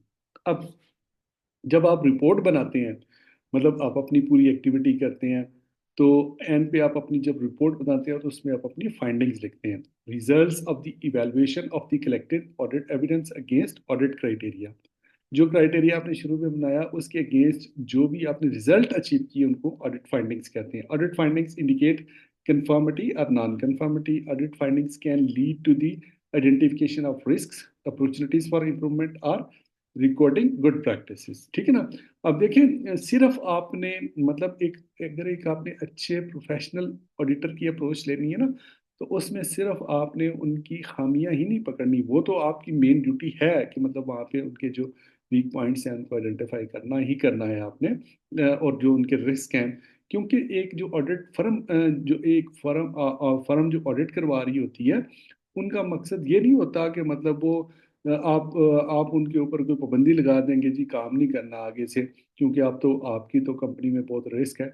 उनका मकसद ये होता है कि वो अपनी जो खामियां हैं उनको आइडेंटिफाई करें, ताकि उनकी करेक्टिव एक्शन करें। और यही मैनेजमेंट स्टैंडर्ड में हमने पढ़ा है कि एक मैनेजमेंट स्टैंडर्ड का जो मकसद है वो कंटिन्यूअल इम्प्रूवमेंट है। इसीलिए उसकी फाउंडेशन जो है पीडीसीए मॉडल है, जो कि ये इंश्योर करता है कि आपकी प्रोग्रेस रुकेगी नहीं, स्टैटिक नहीं होगी, एक जगह पे आप स्टैग्नेंट नहीं हो जाएंगे, जामद नहीं हो जाएंगे, बल्कि आप ग्रो करेंगे, आप डेवलप करेंगे, आप आगे की तरफ बढ़ेंगे। एक प्लानिंग आपने की, उसको डू किया, उसको चेक किया, उसमें फर्क आया, उसमें प्रॉब्लम्स आई, फिर दोबारा उसको करेक्टिव एक्शन आप प्लान बनाया, आपने दोबारा प्लानिंग की, उसमें गलतियां दूर की, फिर उसको डू किया, फिर उसकी वेरिफिकेशन की, चेकिंग की, इवेल्युएशन की। आप हो सकता है पहली दफ़ा में जो आपने प्लान बनाया उसमें आपकी जो अचीवमेंट थी वो 60% हो, दूसरी जब करेक्टिव एक्शन आपने बनाया उसमें आपकी अचीवमेंट 90% हो जाए, और तीसरी जो करेक्टिव एक्शन आप बनाएंगे तो उसमें 100% आप अचीव कर लें। तो ये है बेसिकली जो मैनेजमेंट स्टैंडर्ड है आईएसओ की, उनका मकसद ये कंटिन्यूअसली इम्प्रूवमेंट आपको करवाते रहते हैं, ठीक है ना। In English, if the audit criteria are selected from statutory requirements or regulatory requirements, the audit finding is termed compliance or non-compliance। वही बात जो पीछे भी मैं आपको समझा चुका हूँ। Audit finding can lead to the identification of the risk, opportunities or improvement or recording good practices। ये 3 किस्म की चीजें आप उसमें फाइंड आउट करते हैं। उन्हीं फाइंडिंग्स की बेस के फिर ऊपर आप अपने फाइनल रिमार्क्स देते हैं, मतलब अपना फाइनल वर्डिक्ट देते हैं ऑडिट का, कि अगर तो उसमें कोई ऐसी मेजर नॉन कन्फर्मिटी है, मतलब आपकी ऑडिट ऑब्जर्वेशन जो आपने ऑडिट फाइंडिंग्स लिखी हैं उसमें अगर कोई मेजर नॉन कन्फर्मिटी है, फिर तो ऑडिट फेल हो जाएगा, ठीक है। मसलन मेजर नॉन कन्फर्मिटी में कुछ कंडीशंस ऐसी होती हैं जो आपकी क्राइटेरिया में मेजर, मतलब जो मैंडेटरी डॉक्यूमेंट है जो क्राइटेरिया में मेंशन है, जो कि उसमें ऑडिट स्टैंडर्ड जो सॉरी मैनेजमेंट स्टैंडर्ड जो है उसके अंदर लिखा हुआ है ना कि the organization shall retain the documented मतलब उसके पेपर्स। जहाँ पे शेल का वर्ड लिखा आएगा ना, वो वर्बल सिचुएशन मैंने आपको बताई थी। शेल का मतलब है कि वो मैंडेटरी रिक्वायरमेंट है। वो जो क्राइटेरिया है, अगर उसमें किसी फर्म ने उसको वायलेट किया है, तो वो एक भी अगर क्लॉज जो है वो वायलेट हो गई है, तो आपका वो मेजर नॉन कन्फर्मिटी होगी, ठीक है ना। और मेजर नॉन कन्फर्मिटी आ जाए, अगर ज़्यादा आ जाए, ज़्यादा सीरियस किस्म की, तो आपको ऑडिट ही या तो डेफर हो जाता है या फेल हो जाता है। तीन कंडीशंस होती हैं ऑडिट की, ऑडिट पास होता है या डेफर होता है। कुछ टाइम के लिए जी ठीक है जी, 15 दिन, 20 दिन, महीना एक आप डेफर कर देते हैं, अभी हम रिजल्ट फाइनल अनाउंस नहीं करते। आप अगर इसको इम्प्रूव करना चाहते हैं, जो आपकी ऑब्जर्वेशन है, जो हमने अपनी फाइंडिंग निकाली है, तो आपको इतना टाइम देते हैं हम, क्योंकि ये गुंजाइश होती है ऑडिट के अंदर, ठीक है। और अगर वो इम्प्रूव कर लेते हैं, दोबारा ऑडिटर उसको चेक करता है कि वाकई वो क्राइटेरिया मेट हो गया, तो वो उसकी वो ऑडिटर उसको रिमूव भी कर लेता है उस ऑब्जर्वेशन को, और उसको पास कर सकता है, ठीक है। नॉन कन्फर्मिटी क्या होती है, जब हम ऑडिट रिपोर्ट के अंदर जाएंगे, मैं आपको वो नॉन कन्फर्मिटी की रिपोर्ट बनाना भी सिखाऊंगा। ये वो non fulfilment of A requirement, मतलब मेजर रिक्वायरमेंट अगर आपकी मिस हो गई है, ठीक है ना। मसलन आप क्वालिटी मैनेजमेंट सिस्टम का ऑडिट कर रहे हैं, तो आप उस फर्म को जिसका आप ऑडिट कर रहे हैं, उनको कहते हैं जी क्वालिटी मैनेजमेंट सिस्टम की पॉलिसी ला के दे मुझे, डॉक्यूमेंट लाएं, ठीक है।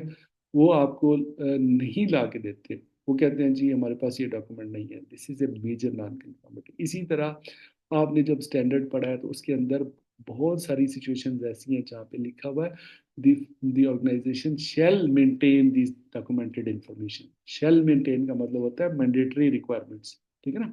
तो वो आपने चेकलिस्ट बनाई होती है ना वहाँ शुरू में, जब आप ऑडिट करने के लिए जाते हैं, तो उस चेकलिस्ट में आपने मैंडेटरी जो रिक्वायरमेंट्स होती हैं उनके साथ लिखा होता है मैंडेटरी रिक्वायरमेंट्स। अगर उनमें से कोई चीज़ मिसिंग है, तो दैट इज कि non fulfilment of the requirement है, मेजर नॉन कन्फर्मिटी है। अब ऑडिट कंक्लूजन क्या होता है, वो मैं आपको बता चुका हूँ कि outcome of an audit after consideration of the audit objectives and all audit findings, ठीक है ना। ऑडिट के ऑब्जेक्टिव आपने शुरू में सेट किए on the basis of the scope, ठीक है ना। उसके बाद फिर आपने ये देखा कि आपकी फाइंडिंग्स क्या आई, ठीक है।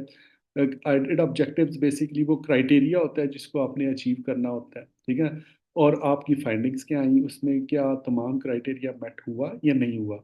अगर तो मेट हो गया, तो ऑडिट फाइंडिंग के अंदर आप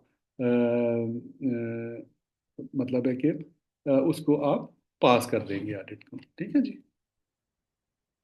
उसके बाद अगर हम बात कर लें ऑडिट प्रिंसिपल्स की, तो ऑडिट प्रिंसिपल्स में ये इम्पोर्टेंट टॉपिक है, इसको अच्छी तरह आपने ज़हन नशीन करना है, समझना भी है कि ऑडिट प्रिंसिपल क्या होते हैं। मिसाल के तौर पे integrate the foundation of the professionalism, integrity, sorry, integrity the foundation of the professionalism। मतलब आप ऑडिटर को इन इन इंटेग्रिटी शो करनी चाहिए। एक सेकेंड, ये मैं इसको जरा चल, मतलब इंटेग्रिटी होनी चाहिए ऑडिटर की, उस पे लोगों को एतमाद हो कि यार वो बाइसनेस नहीं होगी, वो कोई गलत फैसला नहीं करेगा, ठीक है। तो इंटेग्रिटी मेन प्रिंसिपल है। उसके बाद है fair presentation, the obligation to report truthfully and accurately, ठीक है। ये प्रिंसिपल है ऑडिट का कि आप जो भी रिपोर्ट करेंगे वो ट्रुथ के ऊपर होगा, उसमें फॉल्स फ्लैग किस्म के एलिगेशंस नहीं होंगे। Due professionalism care the application of diligence and judgement in auditing, ठीक है। ड्यू प्रोफेशनलिज्म भी एक ऑडिट का प्रिंसिपल है।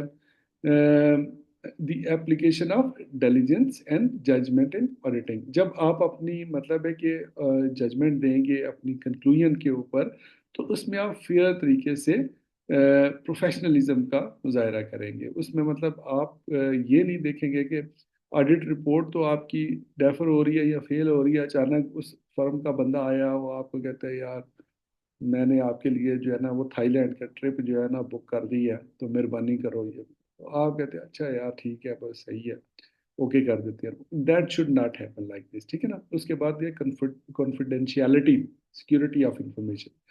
अब ये प्रिंसिपल बड़ा इंपॉर्टेंट है, इसके ऊपर ज़रा फोकस करें, अपने जहन में ये चीज़ लाएं कि जिस कंपनी के तमाम डॉक्यूमेंट्स की एक्सेस है आप तक, ठीक है ना, उनके तमाम जो कॉन्फिडेंशियल डॉक्यूमेंट्स हैं, जो प्राइवेट डॉक्यूमेंट्स हैं, उसमें उनके बिजनेस सीक्रेट्स होते हैं, उन तक आपकी रसाई होती है, ठीक है ना।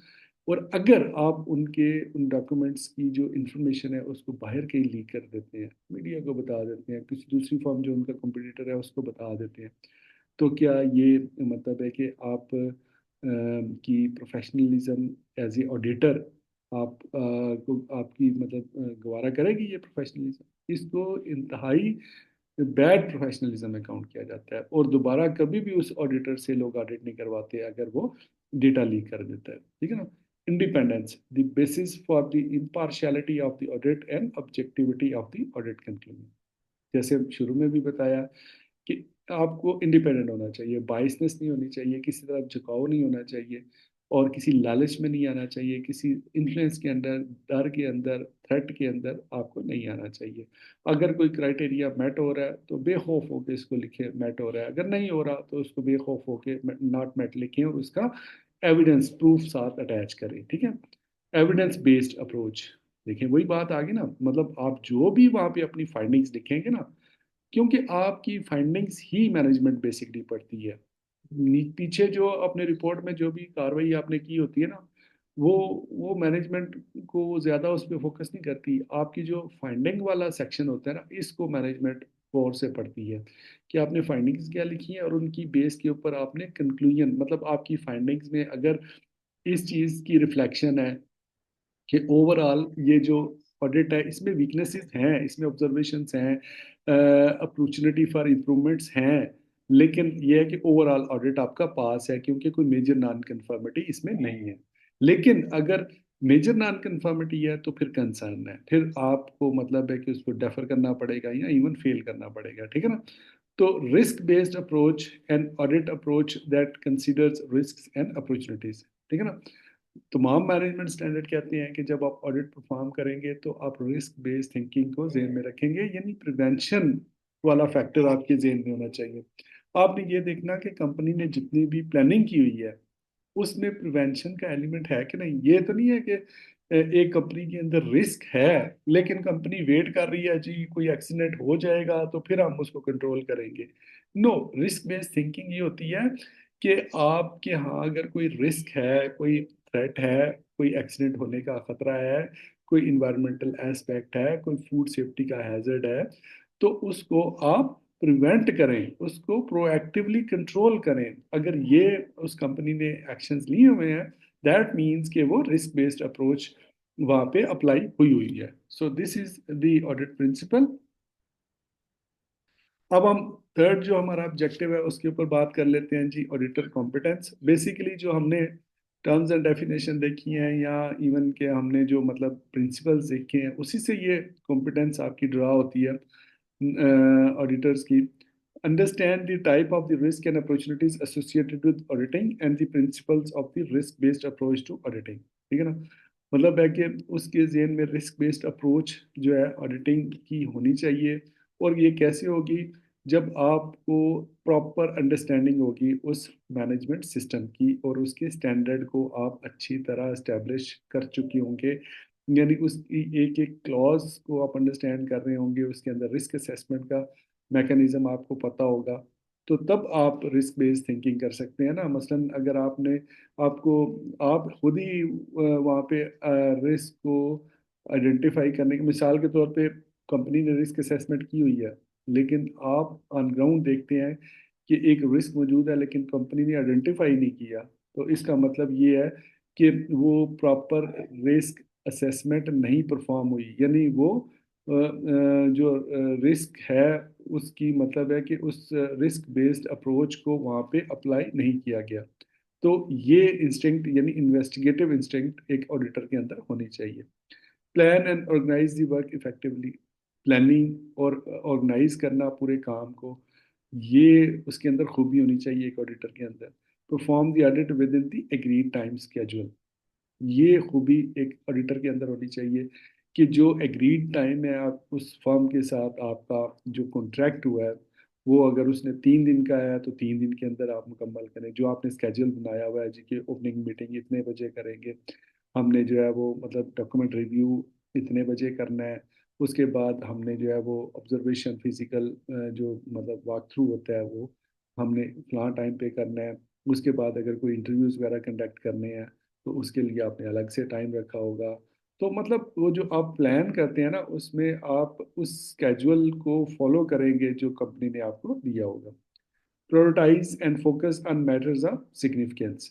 ठीक है, ये बड़ा इंपॉर्टेंट पॉइंट है। जब आप एज ए एडिटर काम कर रही होती है ना, तो आपको डिस्ट्रैक्शंस बहुत दी जाती हैं। डिस्ट्रैक्शंस का क्या मतलब होता है कि जो मेन फोकस होता है ना, अगर आपने थोड़ा सा उसके ऊपर जेन लगाया ना, उसको आप पकड़ने की कोशिश कर रहे हैं ना, तो हो सकता है उस फर्म के ही लोग आपकी तवज्जो हटाने की कोशिश करें। जो नॉन इशू या छोटे इशू वाली चीज़ है उसकी तरफ आपकी तवज्जो बटाने की कोशिश करें, और मेन इशू से आपकी तवज्जो हटाने की कोशिश करें।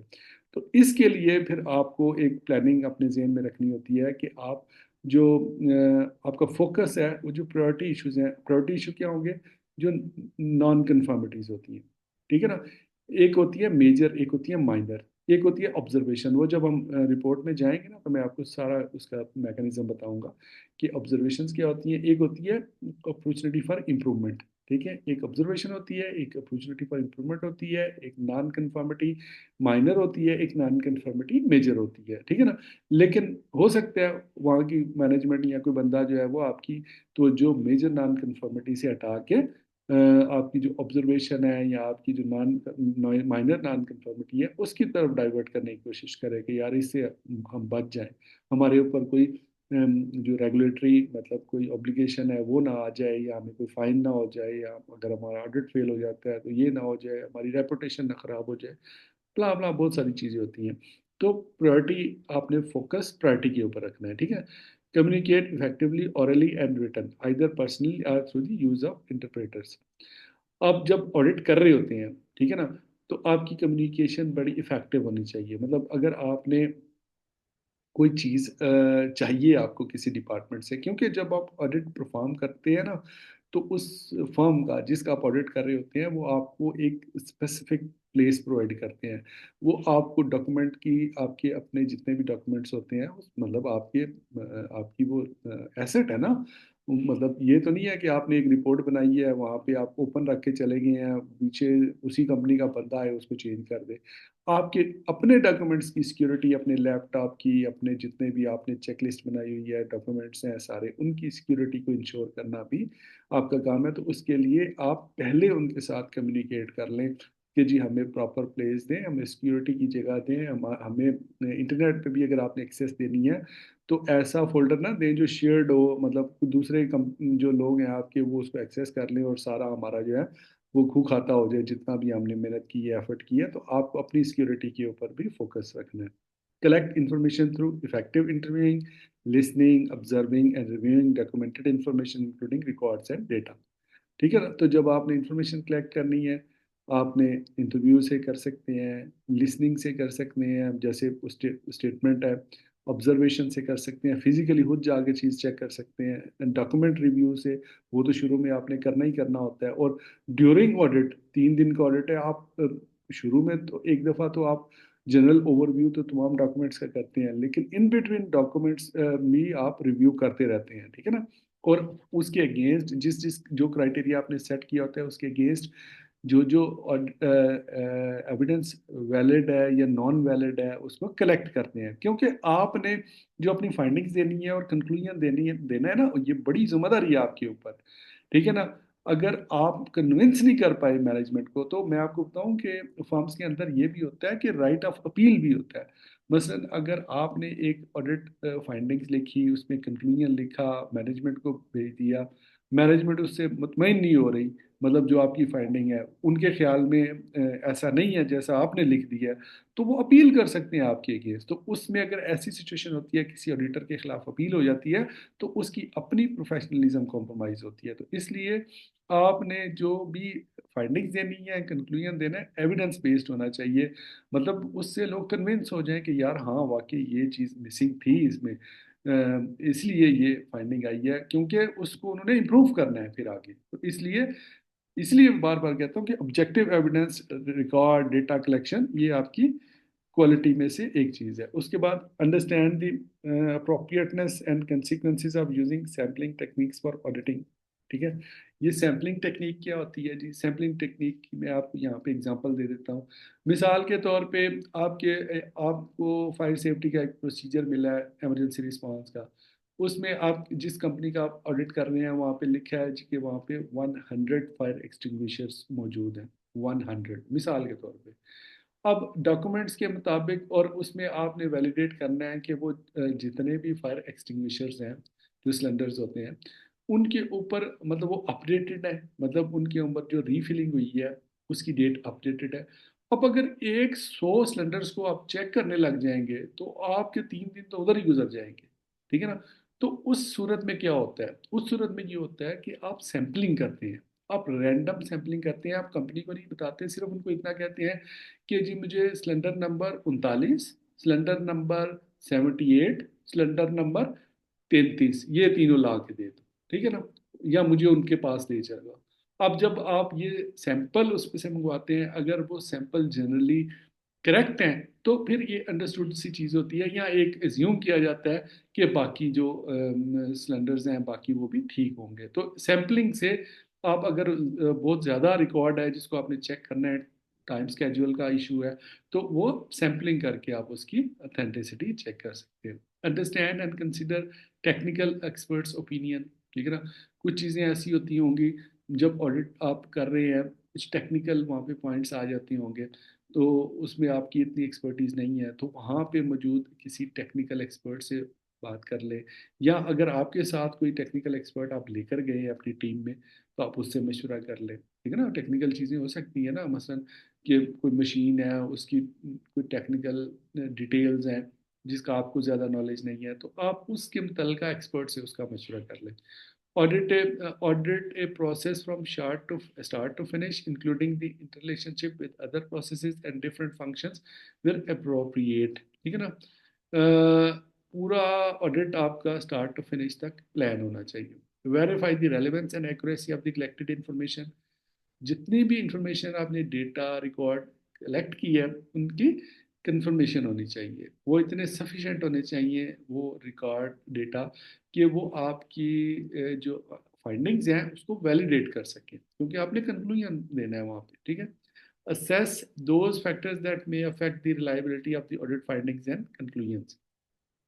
हाँ, अगर आपकी फाइंडिंग्स या कंक्लूजन के ऊपर कोई असरअंदाज होने की कोशिश करते हैं, मसलन अगर आपने एक ऑडिट फाइंडिंग्स लिख ली, उसमें उस कंपनी का ऑडिट जनरली फेल हो रहा है, उसमें कोई मेजर नॉन कन्फर्मिटीज है, और कोई उसी कंपनी का बंदा आके मैनेजमेंट कहती है यार इस ऑडिटर के पीछे लगो ज़रा, इसको ज़रा थोड़ा हाथ साथ फेरो और इसको कोई लालच वालच दो और ये करो वो करो, और इसकी जो है ना फाइंडिंग्स में थोड़ी चेंजिंग करवाओ, थोड़ा लाइट करवाओ इसको, मतलब, तो ये रिस्क होते हैं ऑडिट कंक्लूजन और फाइंडिंग्स के दौरान में। इस तरह के रिस्क पहले उसको ऑडिटर को पता होना चाहिए कि वो इस तरह की इन्फ्लुएंस में ना आए।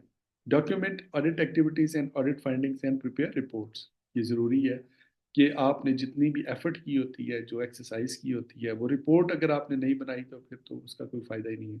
Maintain the confidentiality and security of information, जो आपने वही बात है कि अगर आप अपनी रिपोर्ट को ओपन छोड़ देंगे या किसी को लीक कर देंगे या उसी कंपनी के किसी बंदे को पहले रिजल्ट बता देंगे, तो वो तो लीक हो गया ना, वो कॉन्फिडेंशियलिटी आपकी ख़त्म होगी, सिक्योरिटी आपकी ख़त्म होगी, तो आपकी फिर जो as a auditor professional approach है, प्रोफेशनलिज्म है, वो क्वेश्चनेबल हो जाएगी ना। उस पर लोग फिर क्वेश्चन करेंगे जी कि आपने जो है वो प्रॉपर एक प्रोफेशनल ऑडिटर के तौर पे ऑडिटिंग नहीं की, ठीक है जी। So gentleman, this is up from my side. यहाँ पे आप मतलब है कि अपनी कोई राय दें या कोई क्वेश्चन पूछें या कोई अपना कमेंट ऐड करें, so it is your time. मेरी तरफ से तो मुकम्मल हो गया जी। समर इकबाल, असद रहमान, मोहम्मद ताहिर, आपने मतलब क्लास अटेंड की है, आपने सारी चीज़ें अंडरस्टैंड की हैं, तो आई होप कि आपको अंडरस्टैंडिंग, जी जी असद आपकी तरफ से तो रिस्पांस आया जी। समर आपकी तरफ से या ताहिर आपकी तरफ से कोई क्वेश्चन या कोई आप अपना एक्सपीरियंस शेयर करना चाहते हैं या कोई कमेंट्स देना चाहते हैं? अमूमी तौर पे 10 मिनट्स का टाइम तो मैं क्वेश्चन आंसर्स के लिए ही रखता हूँ, लेकिन आप लोग चूंकि देखें हमारा इतना ज़बरदस्त इंटरेक्शन है कि you have free to ask question any time. आपके पास व्हाट्सएप ग्रुप है, आपके पास फोरम है LLMS का, आपके पास क्लास के दौरान में टाइम होता है। मतलब और देखें हमारी इंटरेक्शन इतनी ज़बरदस्त होती है कि आप इसके अलावा भी, क्लास के अलावा भी अगर जेब में आपके कोई क्वेश्चन आ जाता है तो मैं उसको मैक्सिमम मेरी कोशिश होती है कि एड्रेस करूं। ठीक है ना। अगर कोई एड्रेस नहीं भी होता ना एट दैट टाइम, तो कोई रीज़न होती है, मतलब है कि मैं थोड़ा उसको देख रहा होता हूँ कि इसको कैसे मतलब रिस्पॉन्ड करना है, या मैं किसी और एक्टिविटी में बिजी होता हूँ। तो जैसे ही उसका टाइम आता है फिर मैं उसका रिस्पॉन्ड कर देता हूँ। जी। जी असद, आपने हैंड रेज किया है, प्लीज़ बोलें। सर आपने आगे बताया कि ऑडिटर मांगेगा क्वालिटी पॉलिसी, तो हमने तो क्वालिटी पॉलिसी खत्म करके आईएमएस के अंदर से ऐड कर दिया, तो हम्म। उसे फिर आईएमएस ही दिखाएंगे। नहीं, अगर आप जिस मैनेजमेंट सिस्टम का ऑडिट कर रहे हैं ना, उसके मुताबिक डॉक्यूमेंट मांगेंगे ना उससे। अगर आप आईएमएस का ऑडिट कर रहे हैं तो आप ये देखेंगे कि आईएमएस में कितने मैनेजमेंट सिस्टम इकट्ठे हुए हुए हैं, कंबाइन हुए हुए हैं।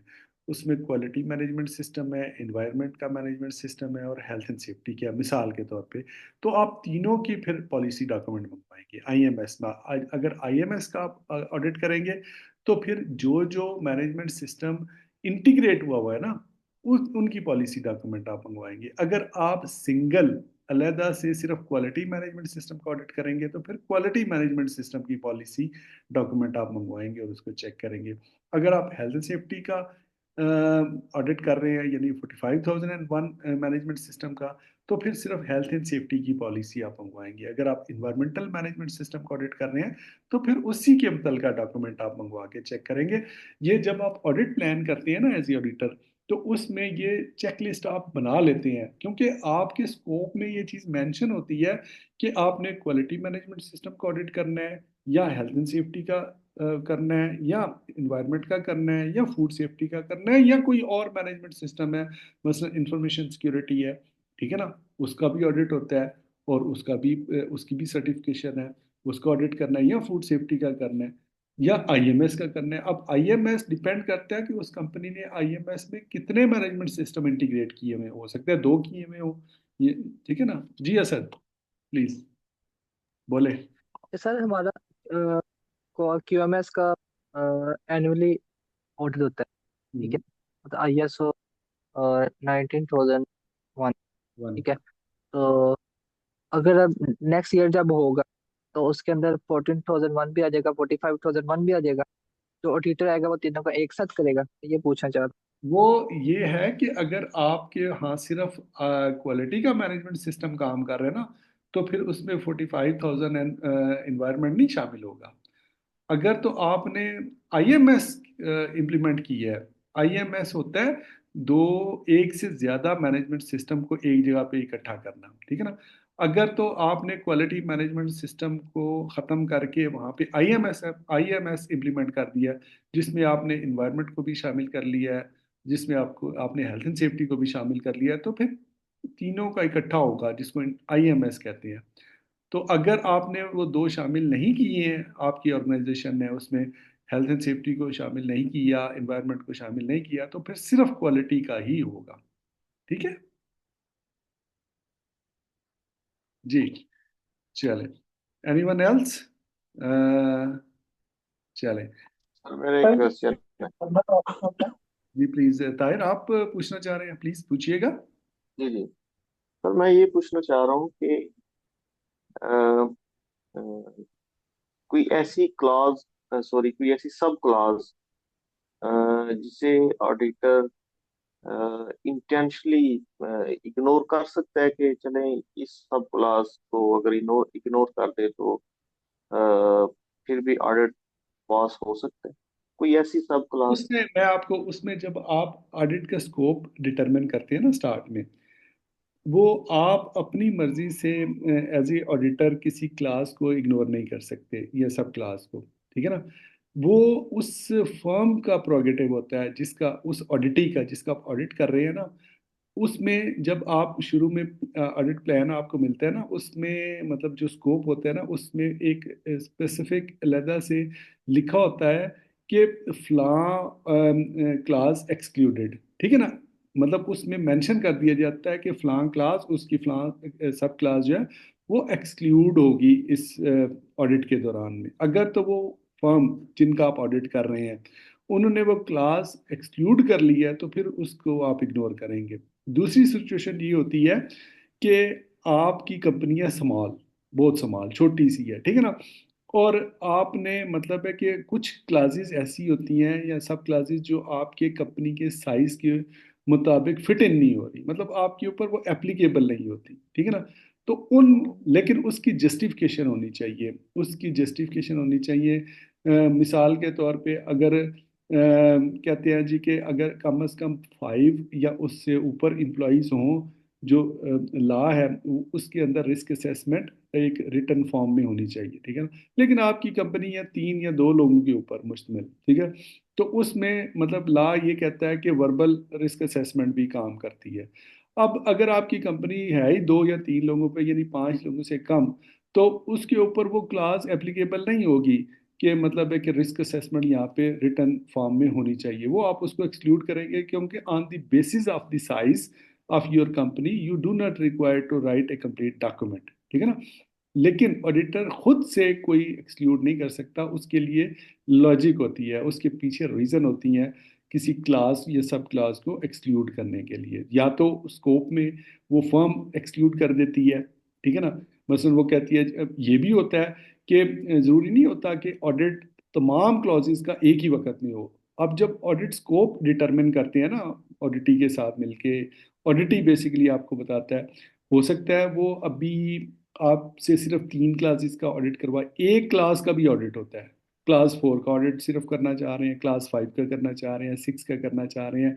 तो जो क्लॉजेस का ऑडिट नहीं करवाना चाह रही वो कंपनी, वो उसको एक्सक्लूड कर देगी। वहाँ पे स्कोप के अंदर मेंशन होगी कि ये वाली क्लास इसमें एक्सक्लूडेड है। मसलन क्लास 9 जो है, इवेल्युएशन, मॉनिटरिंग, इंटरनल ऑडिट और मैनेजमेंट रिव्यू का रिकॉर्ड आप नहीं चेक करेंगे क्योंकि उसमें वो क्लास एक्सक्लूड हो गई है, ठीक है ना। तो वो एक्सक्लूजन जो होती है ना वो डिपेंड करती है उस इन्वायरमेंट के ऊपर जिसमें या तो आपका ऑडिटी जो है जिसकी आप ऑडिट कर रहे हैं वो एक्सक्लूड कर दे, या फिर आपकी कंपनी का साइज इतना छोटा हो कि उसके ऊपर वो एप्लीकेबल ही ना हो। वहां पे लिखा जाता है कि the class is not applicable, ठीक है ना। और अगर वो एक्सक्लूडेड है तो फिर वो वहां पे मेंशन कर दिया जाता है स्कोप के अंदर के दिस क्लास इज एक्सक्लूडेड। तो उसका फिर आपकी ओवरऑल फाइंडिंग्स के ऊपर और कंक्लूजन के ऊपर इम्पैक्ट नहीं आएगा। मतलब आप उस क्लास को एक्सक्लूड, जो क्लास एक्सक्लूड हुई है उसको आपने टच ही नहीं किया, तो उसका रिजल्ट भी आप नहीं लिखेंगे, ठीक है ना। जो जिन क्लॉजेस का आपने ऑडिट किया है या जिस स्कोप के अंदर आपने ऑडिट किया है उन्हीं का ही रिजल्ट आप लिखेंगे। क्लियर है जी?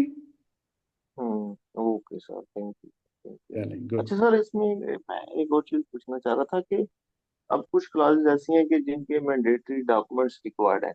हम्म। तो लेकिन कुछ जो ऐसी सब क्लासेस हैं जिनके मैंडेटरी डॉक्यूमेंट तो रिक्वायर्ड नहीं है, तो उनका जो ऑडिट है फिर वो, जैसे आप ऑलमोस्ट हर सेशन में आप बता रहे थे कि कुछ एक्टिविटीज ऐसी होंगी जिनसे पता चलेगा। अब जैसे वो लीडरशिप की क्लास की अगर हम बात करें तो उनकी कमिटमेंट का कैसे पता चलेगा, वो कुछ एक्टिविटी से शो हो जाएंगी।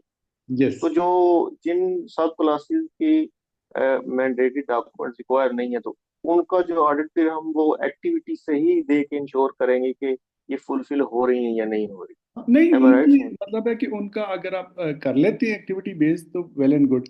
अगर नहीं भी वो फुल मतलब है कि मतलब मिसाल देता हूँ मैं आपको यहाँ पे अंडरस्टैंड करवाने के लिए। मसलन 4.1 जो आपकी सब क्लास है क्लास 4 की, उसमें ये लिखा गया है कि आप जो अपने इंटरनल और एक्सटर्नल इश्यूज जो हैं उनको आइडेंटिफाई करें, ठीक है ना, करेंगे आप, फर्म करेगी।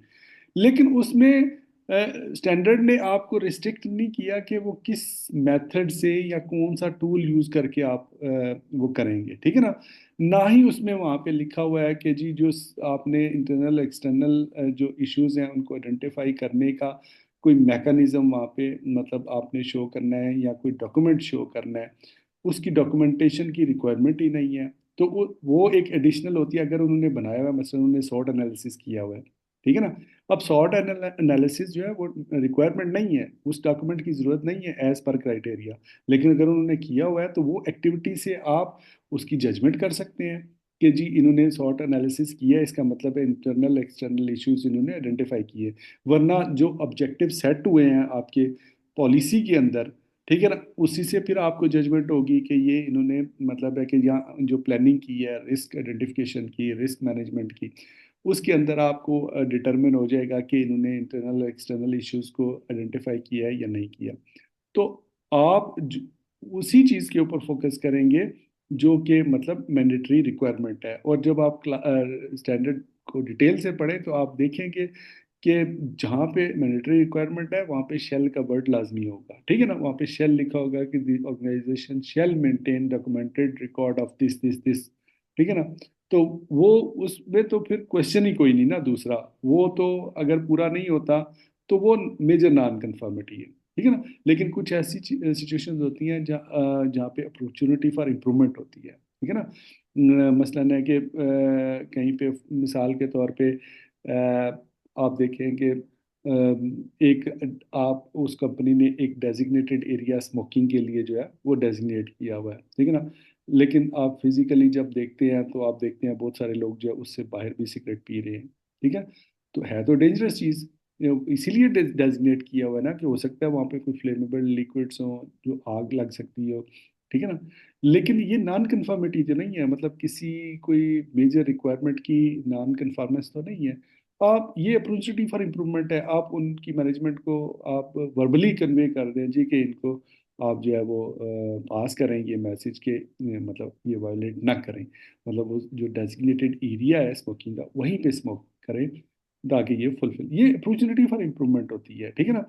मेजर नॉन कंफर्मिटी वही होगी जो आपके जो मेजर डॉक्यूमेंट्स रिक्वायर्ड है, मतलब क्वालिटी पॉलिसी नहीं है, ऑब्जेक्टिव नहीं है, या मतलब है कि वो इंटरनल ऑडिट की रिपोर्ट नहीं है, या कॉम्पिटेंस के लिए ट्रेनिंग रिकॉर्ड नहीं है, या डॉक्यूमेंटेड मैनेजमेंट का प्रोसीजर नहीं है, ठीक है ना। मतलब बहुत सारी ऐसे मैंडेटरी डॉक्यूमेंट्स हैं, उसकी लिस्ट मैं आपको भेजूंगा, तमाम मैनेजमेंट जो स्टैंडर्ड्स हैं ना जिनमें जो मैंडेटरी डॉक्यूमेंट्स होते हैं उनकी भी मैं लिस्ट आपको भिजवा दूंगा सबकी, ठीक है ना। वैसे तो डॉक्यूमेंट के अंदर मैं ये चाहता था कि आप खुद से उसको रीड करें ताकि आप खुद अपना क्राइटेरिया सेट कर सकें, लेकिन ये है कि चलें आप कोशिश करें। मैं आपको एडिशनली इंशाल्लाह लास्ट जो हमारी क्लास होगी ना उसमें मैं आपको वो मतलब मैंडेटरी डॉक्यूमेंट्स की जो लिस्ट है तीनों चारों मैनेजमेंट स्टैंडर्ड्स की, वो भी मैं आपको प्रोवाइड कर दूंगा, ठीक है जी। ठीक सर, थैंक यू सर। चलें, एनीवन एल्स जी। असद आप कुछ पूछना चाह रहे हैं? असद कोई क्वेश्चन है आपका? अच्छा, मैसेज आपका आया जी, खैर नो सर। चलें जेंटलमैन, सो गुड नाइट। आप का सेशन आज बड़ा अच्छा रहा, और इंशाल्लाह ताला कल हम इससे आगे बढ़ेंगे और मज़ीद इसके ऊपर डिस्कस करेंगे। सी यू टुमारो, और all the best to all of you. कल मिलते हैं फिर इंशाल्लाह इसी टाइम पे, ठीक है। So have sweet dreams, thank you very much.